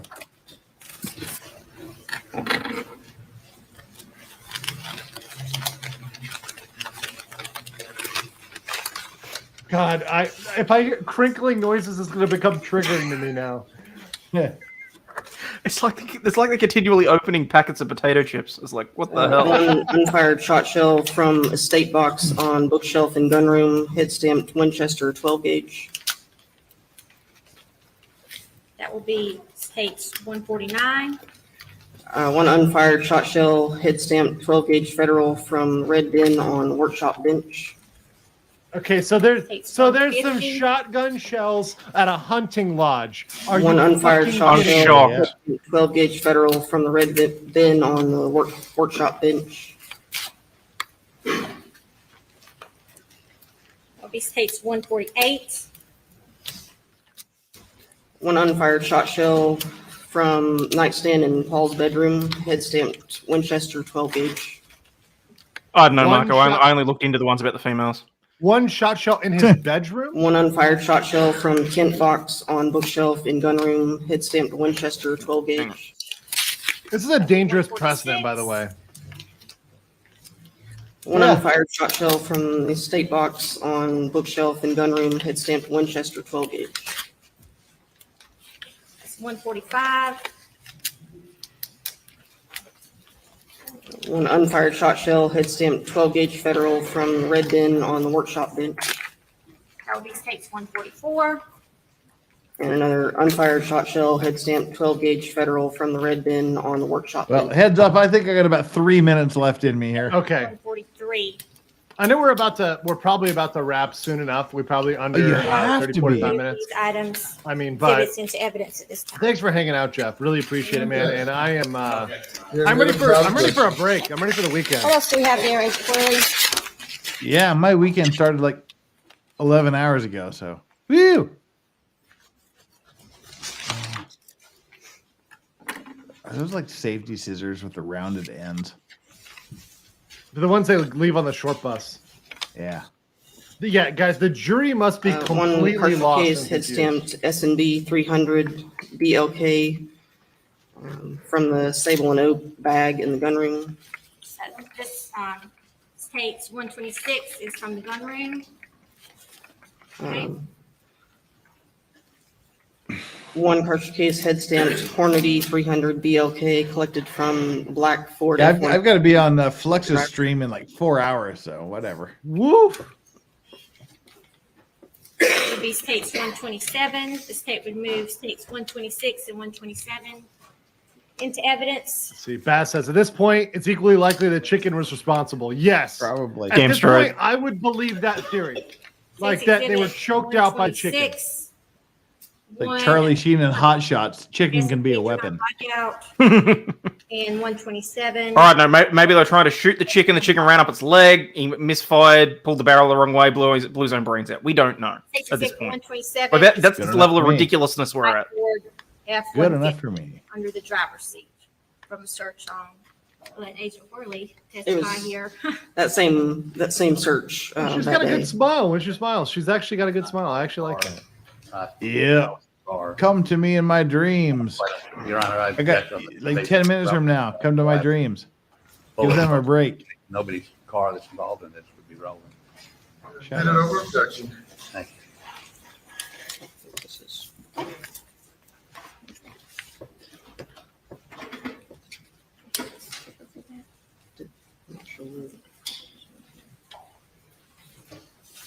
Here's my number. Call me What other sometime. exhibits do we have there?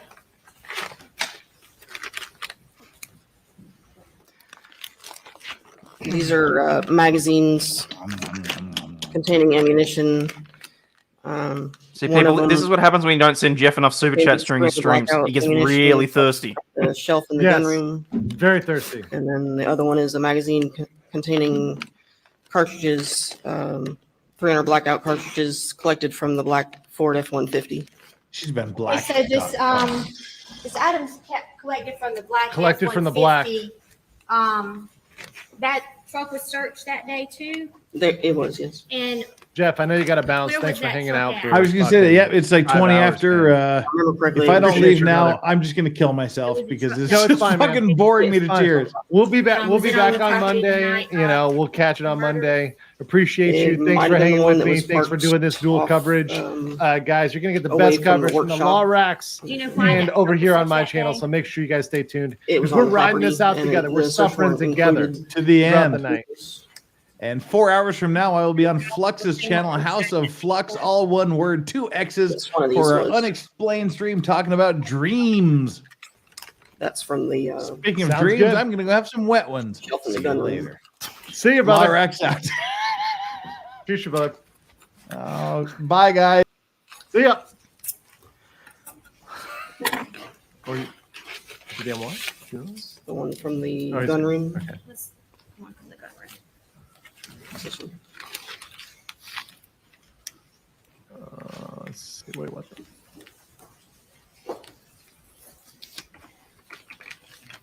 Yeah, Glitterflood. I'm not sure I want to hear Jeff talk about his dreams later on today. I don't want to hear him describe them. No.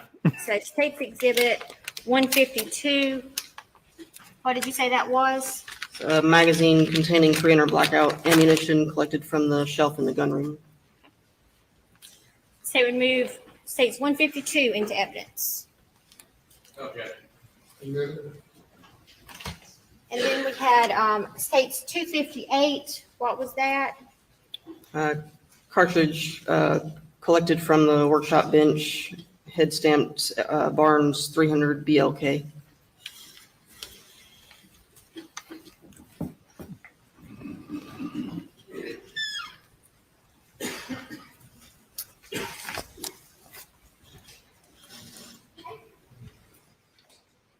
Did you collect any other items that day when the property was searched? I don't believe so. All right, let's go back a little bit in your testimony when we were referring to the 300 blackout that you collected from Agent McAllister.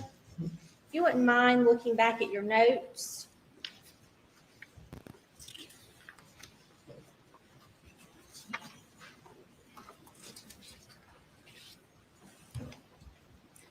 I believe you testified that that was item 34, but that was actually item 33 is the Palmetto State Armory PSA. Oh, Palmetto State PA-15 Armory. Shout multi-rifle out. with a night scope.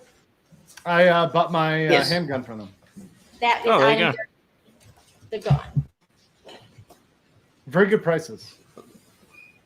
I have that the night vision scope was 33. I believe if you'll look closely, you'll see where the gun with the night Okay, vision. yeah, it's the gun with the scope on it, yes. Is that correct? That's right. The gun with the night vision scope being item 33. Right.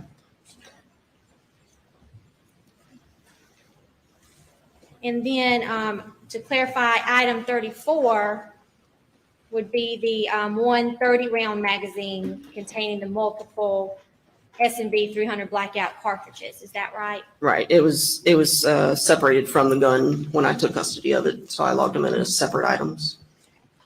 All right, but you did collect those from Kevin House. That's right. All right, and then also going back to the scene, you mentioned a projectile that was found near a tire impression. Yes. We were setting up to take examination quality photographs of the tire impressions at marker 8. We located another fired projectile that was lying on the ground. I'm going to show you State's Exhibit 250. If you'll take a look at that, could you tell us what that is? And this is that projectile near the tire impression. Oh, thank God the lovely wife has bought me some coffee. 250 Nice. into evidence. Cheers. Okay. Just finished my energy drink, so I'm hanging in there. Fair enough. Okay, at least they're actually finally starting to get somewhere. They've entered a whole bunch of ammunition in, and now they've come back to the casing that was found near the tire. Presumably they're going to try and compare the two and say that they're from the same batch or some shit like that. Try. We'll see. Yeah, try. Remember, she's the footwear and tire girl. Agent Whirling, I'll have you take a look at Mark. This is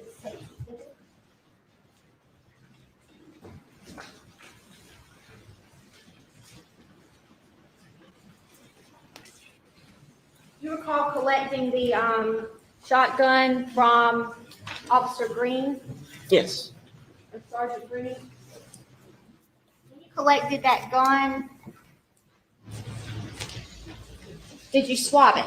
I did. I'm going to hand you State's Exhibit 259. If you could tell us what that exhibit is. I took 2 swabs of suspected blood from the side of the shotgun and 2 swabs from the muzzle end of the barrel of the shotgun. That was as a precaution when I was unloading the weapon. The 16 gauge shot shell got lodged in the barrel, and before I placed one of my own dowel rods down the barrel to push it back out, I swabbed the muzzle of the barrel just in case. You swabbed it just in case what? I didn't want to contaminate if there was potential evidence in the barrel or in the muzzle end of the barrel before I placed my dowel rod in that end of the barrel. She placed her And the rod in other the barrel. swab, did it appear there was visible blood on that gun? Yes, suspected blood, yes. Okay. And what did you do with those swabs once they were collected? I packaged them in their envelopes, sealed them, and transported them to the lab. Your Honor, at this time, the state would move State's Exhibit 259 into evidence. Okay. Court's indulgence, Your Honor.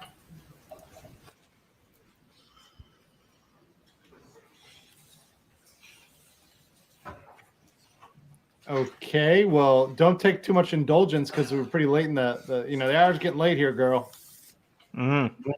I mean, they'll probably dismiss them. Like I said, I think 6 p.m. is probably the latest they're going to go. So they got another 30 minutes max, I think, running this clock. Yeah. Okay.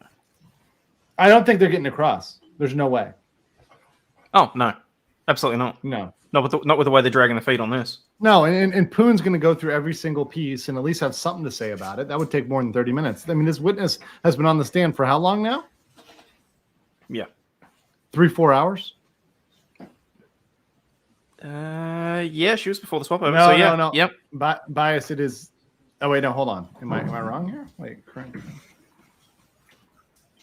Oh, I'm wrong. Sorry, 4:30. I'm sorry, guys. In Korea, we don't have DST, so the date it's sometimes our difference is 1 hour. Well, it's 13 or 14 hours. So sometimes it's like it's easy, sometimes it's difficult. Sorry, 4:30. Okay, we might get across then. I'm sorry.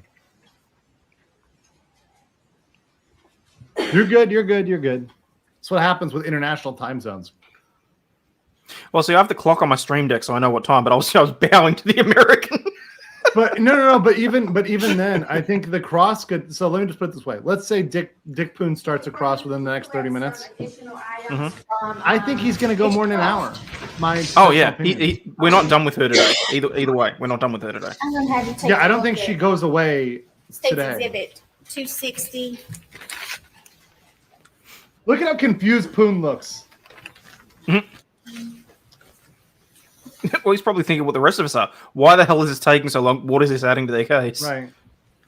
I believe these are the ones I took custody of from Katie McAllister. Okay, McAllister. And Will Mark State's Exhibit 260 for identification purposes only is cartridge cases. They also could have stipulated to all of this if they really wanted Agent to. Worley took custody of. Yep. McAllister. Like, they're not challenging it. So And then also why these did he not items, stipulate to 40 it? through 44, which would be State's Exhibit. They didn't even try to fight her as an expert. I don't get it. I really don't. Other than maybe make them bore the jury to death, so the jury fucking hates them, because the jury is definitely bored, pissed, For identification lost. purposes only. Well, it's definitely a tactic. I mean, the other thing they might be doing is trying to show here's everything that the prosecutors are trying to put forward. We can see that it's complete BS. We want you to see that it's complete BS, so we're not going to stipulate to anything. But I mean, why would you do that? If the jury work that out for themselves, they're going to be just as pissed off at the defense as they are the prosecution. Yeah, and sometimes there's a prosecution argument that to bury them in evidence, say, hey, look how much evidence we have, and all of this shows them. But that's when you've got more direct evidence. This is so circumstantial that I don't think showing a bunch of circumstantial evidence. Come here, we could perhaps have a brief Yeah. discussion.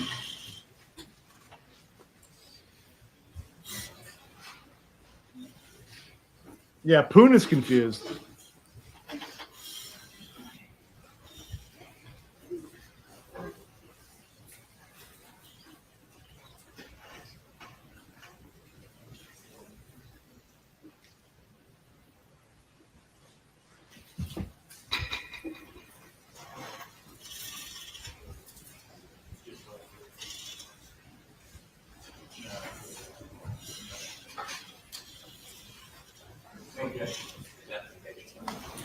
Yeah, defense just letting them board the jury. Yeah, Identification purposes.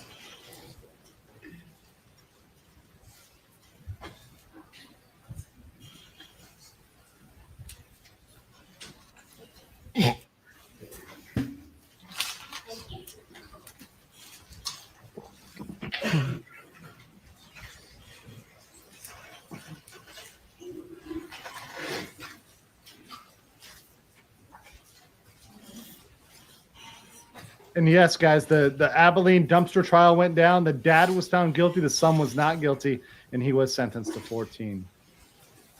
Really? Son was found not guilty. Interesting. One more thing. Yeah, weird, right? States Exhibit Yeah. 261 for identification purposes only. Can you tell us if these are items that you received into your custody? Yes, they are. Okay, and how do you know that?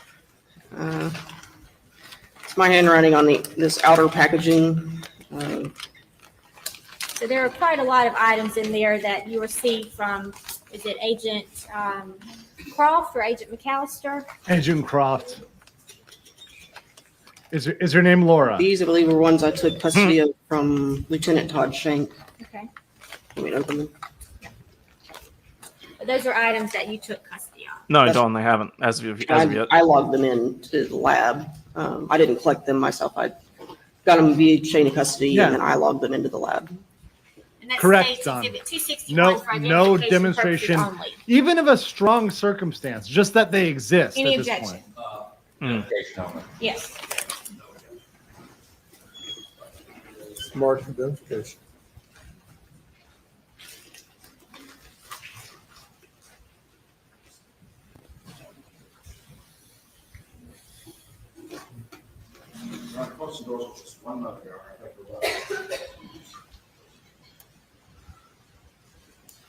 Yeah, the dumpster dad is old enough that 14 years might be right. Might be life. I'm sorry, Yeah. it's fucking late. Yeah.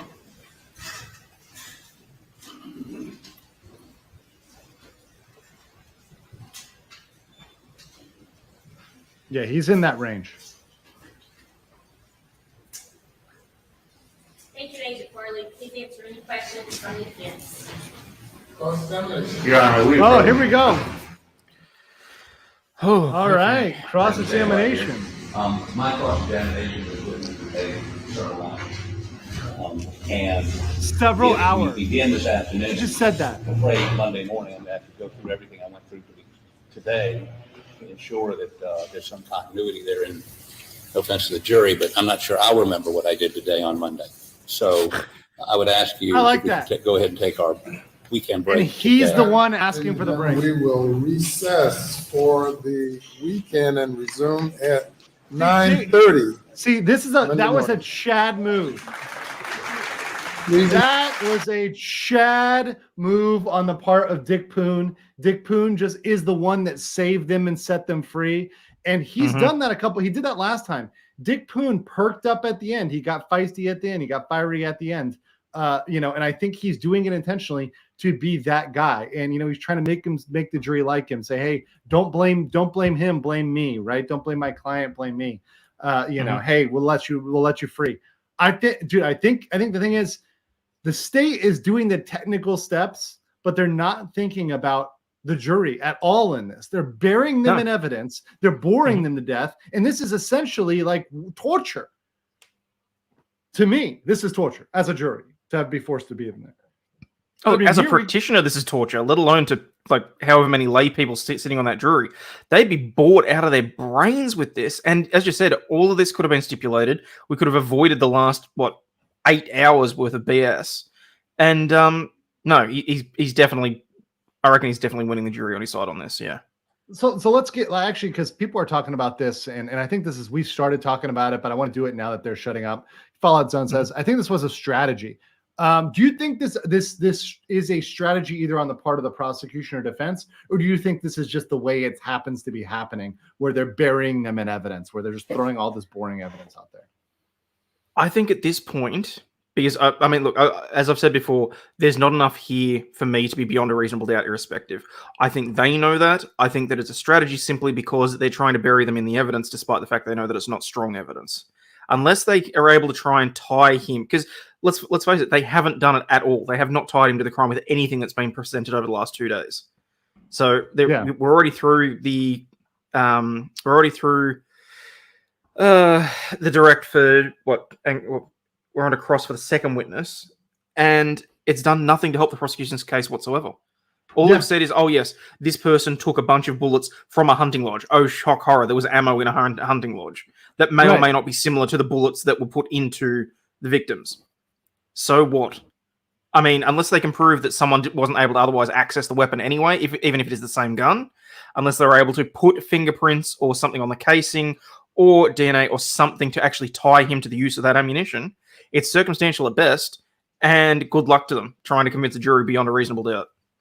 Yeah, exactly. Like, it's something that like I would never put this together as a juror. It's no way you can follow this as a practitioner.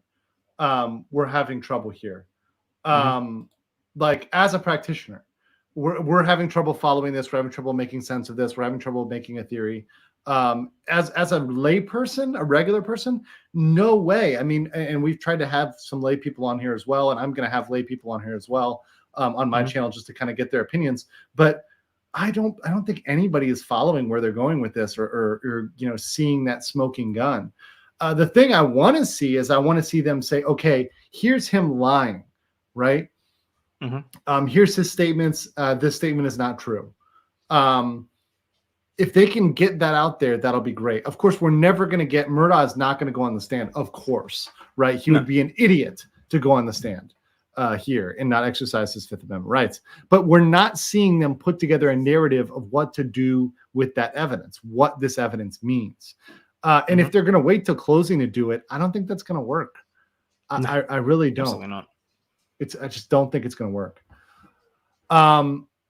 So, I mean, that's my take on that. We'll look forward to it on Monday. I mean, we're in this, right? We're suffering through this as long as it takes. But that's something I'm committed to. And Hayden, thank you for hanging out, guys. Make sure you go over there and subscribe. Yeah, nice. Follow Aussie Overlord, his channel. He's a great guy. Supports a lot of us. He's been really great for Jeff, for myself, a lot of other small content creators, whether they're weirdos from random islands or whether they're people who are over in another country that's not their own. Let me ask you about something else. Have you heard about this drama that's going on? I want to talk about a little bit with Eliza Blue and everybody who's getting fucking banned right now, because now I just saw Nate the lawyer, post a second ago. My account is going to be locked, but things are not adding up. Are you serious? If you didn't have Twitter until 2019 and she didn't know about any other Twitter accounts until 2019, but here she is in 2012 promoting her Twitter account. A riddle for the Riddler. Why lie about this? Camelot, a good friend of mine, just got banned. Flash was banned. Venti was banned. Quartering is banned. And I come through for my friends. Like my friends are I'm always been to back them up when Ricada was struck, when other people are struck. Now it's looking like, Camelot struck, Flash, all those guys. Those are my friends.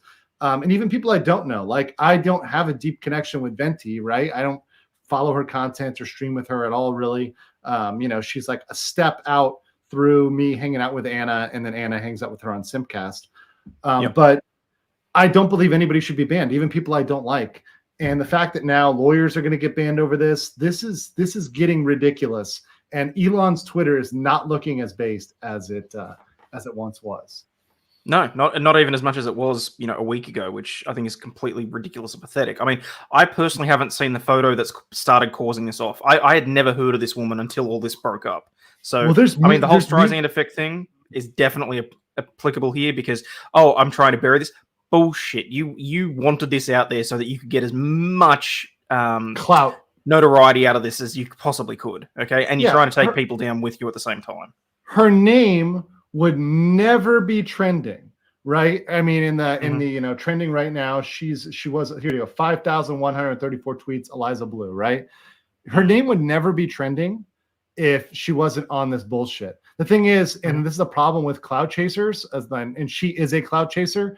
Cloud chasers will seek any form of attention, including negative attention. They don't understand that, at a certain point, you're going to ruin your reputation. And at this point, she's nuking her reputation. I saw some people, even friends of mine that are streaming with me, saying, hey, she did good work supporting charities that really do support victims. And I say, that's great. That's fine. But even bad people can occasionally do good things. Pablo Escobar donated money to charities, right? Does that mean that he was a good guy?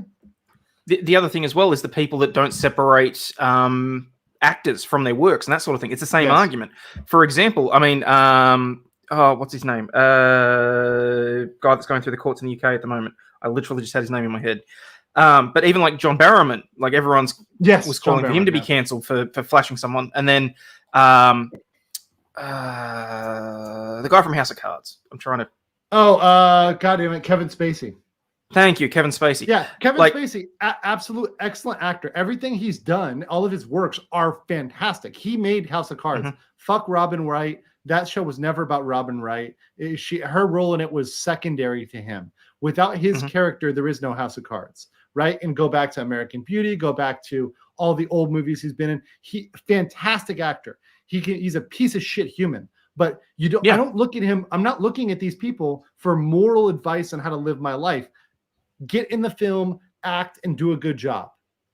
Exactly. That's your job. But more the point that I'm trying to make is that they can't have it both ways. You can't claim Me Too over various things. You can't claim all this sort of stuff and then say, oh, but this person's done something bad, but they've done good things in the past when it suits their narrative. That's what I'm saying. Is that it's hypocrisy in its base form, and I don't agree with it in the slightest. Yeah. Yeah, no, I agree. I agree. You can't try to. The problem is when you try to when you go out there and you position yourself as this moral authority, right? And then you go out and do shitty things, right? If all you were doing was, let's say, in Eliza's Blue case, if she was just lying about her status, but she was doing that solely to help people, then no one would comment about this. She would have gotten away with this grift forever. I mean, remember, she went on a bunch of people's channels. She went on Viva's channel. A lot of people interviewed her. A lot of people on the right got down with her. And now they're having to come to terms with that. And I think that's the problem. Elon clearly has something going on with her. Whether it's the same as Amber Heard, we know he's into problematic blondes. But what's Crazy happening chicks. now? Yeah. Yep, crazy chicks. That crazy kitty. Some people can't quit it. So that but being it's not like she even ranks highly on the hot crazy scale either. Like I looked at that chick and I'm like, not even with a 10-foot pole. Even in her music videos from like a decade ago, I mean, they're not. It's not good, and it's only gone downhill. I guarantee. But the thing that's getting exposed now is she's been in not just one music video, because the whole thing, this whole controversy, was a still photo taken from a public music video, which she 100% released her rights to, right? When you do a music video, whatever, you release your rights, you sign away those rights. I guarantee there's something in writing that she gave permission for them to use her image, put that out there. Exactly, and I can see someone in chat saying they have no idea what this is about. The still video from this music video, just so you're aware, people, has been available on YouTube for the last 6 years. I can't show it because we'll get in trouble, and I'm trying to stay above board. We're trying to do these streams here, guys. Yeah, I have to talk about it and describe it. But here's what happened in a nutshell. She, a long time ago, first she was a groupie for My Chemical Romance, but then she did a music video. She was like a rapper groupie. And she was like the background hoe in a lot of these music videos. Like, the chick dancing in a bikini in the background, right? She did that for a lot of these low budget rap music videos. So she's like this background hoe in a bunch of music videos, which are all coming out now. But there was one music video where somebody took a screenshot of it. And they took a screenshot because she was claiming to have been trafficked at the time. Now, trafficking is obviously a crime. She has never accused any individual of that crime, because that would potentially, if she was false, it'd be defamation. She's never come out there and said it. Now, does that mean that everybody who doesn't say it is lying? No, of course not. People could say that, and it could be legitimate, and they could just not want to name the person or forgotten their name, or they used a false name. It's possible, right? But regardless of whether her story is true or not, the whole fight came down to some people, including the Quartering, Flash, Venti, and now Camelot, who by the way, Camelot poked the bear. He retweeted the photo from the music video, so he kind of knew. But they had this still photo, and she claimed, Eliza Blue was claiming that was done without her consent, that was a non-consensual thing. Intimate image released. Yes. Yeah. And Twitter accepted this explanation. In fact, their trust and safety people came out and said that, hey, if somebody is the rights holder to an image and they say it's unauthorized, we presumptively believe them. Well, the whole point is she's not the rights holder. The music video is. She doesn't know in the music video. So she's gone over canceling all these people. And that's the sign. When you go out and cancel people, when you feel that need to cancel people, that tells me that something is suspect, something is up, something is bullshit. You should not feel that need to cancel people if you're telling the truth. She clearly didn't want people looking too closely into that music video, and it's done the exact opposite. So it's got to be very interesting to see exactly what comes out of it and where it goes. And look, if she was... No, go ahead. Sorry. I was just going to say, abusing the Twitter processes is just... It's unethical. It's any number of other words that end in "l" that I can say. But the long and the short of it is, she's just being a bitch. Like, to actually take what is effectively designed to combat revenge porn and weaponize that against people is pathetic. Oh, yeah. By the way, Leprechaun Gold, thanks for the 50. Really appreciate you. Thank you so much for being a great supporter of the channel. Guys, I also appreciate you. And if you can't send something, smash the like button. Make sure you share this out there. Make sure you're subscribed as well, because a lot of people are getting unsubscribed. But yeah, she's exposing herself. I can vouch for that. It was kind of the Jack Murphy effect. You know, you kind of end up outing yourself. And honestly, like, if something, and I'll just say this, and this is my strategy, right? If somebody's out there and they're hating, I do one of two things: either acknowledge it and like double down on it, say, yeah, I did that, so what? Or I just completely ignore it, right? I mean, the haters are going to hate, and sometimes by acknowledging the haters, you're giving them more clout than they're worth. You just ignore them. So, I mean, to me, that's what you should have just done, is either acknowledge that, hey, yeah, I did this in the past and I know I'm no longer doing this, but to lie about it. And now people are finding all of these music videos. So what they're doing, Hayden, is they're posting photos from the new music videos, from the ones they're finding, the new ones that they're finding. They're posting screenshots and they're getting banned. Because, I mean, and somewhere along the way, some of these music videos are getting taken off of YouTube and off of other platforms, because obviously they're very incestuous. Big tech is incestuous. But I don't think all of them are going to go. And here's the other thing. The internet never forgets. People are hosting these on other websites, other places, to prove, hey, this is the reality. You can try to censor, but you cannot censor the truth. You just can't do it. Yeah, I know. No problem. Happy to give the background. It sounds confusing sometimes, but this is not what the rules were intended to protect people from. It was intended to protect people from revenge porn. A music video is not revenge porn. We're selling with the Marilyn Manson case, right? Where, you know, the whole crux of that case was the music video with Evan Rachel Wood. Yeah. And whether Manson sexually assaulted Evan Rachel Wood during a music video. To me, that's a fucking stretch. That's a ballsy move. So you've got to have a lot of proof to prove that one to me. Yeah. But anyways, that's what's going on with Eliza Blue. I support the unbanning of all of my friends here. The Quartering, Flash, Camelot, even Venti, who I don't know, but you know, I know that she doesn't deserve to be banned. Like her or hate her, doesn't fucking matter. No, exactly. Yeah. So guys, listen, I'm going to cut it here. It's early in the morning, but I will be back on, I'm going to do a Sunday night, probably do a Sunday night stream. That's my Monday morning. So I will do a Sunday night for you guys. And I also will try to get some locals exclusive stuff. I actually may do a locals exclusive since I'm awake. I may try to crank one out very shortly. I got to get some water and you know, stretch a little bit, but I may jump on locals for a bit. But that being said, thank you all for joining me. Hayden, thank you. You're always welcome on my stream. And if you ever need me, want to call me, you got a brother in Korea.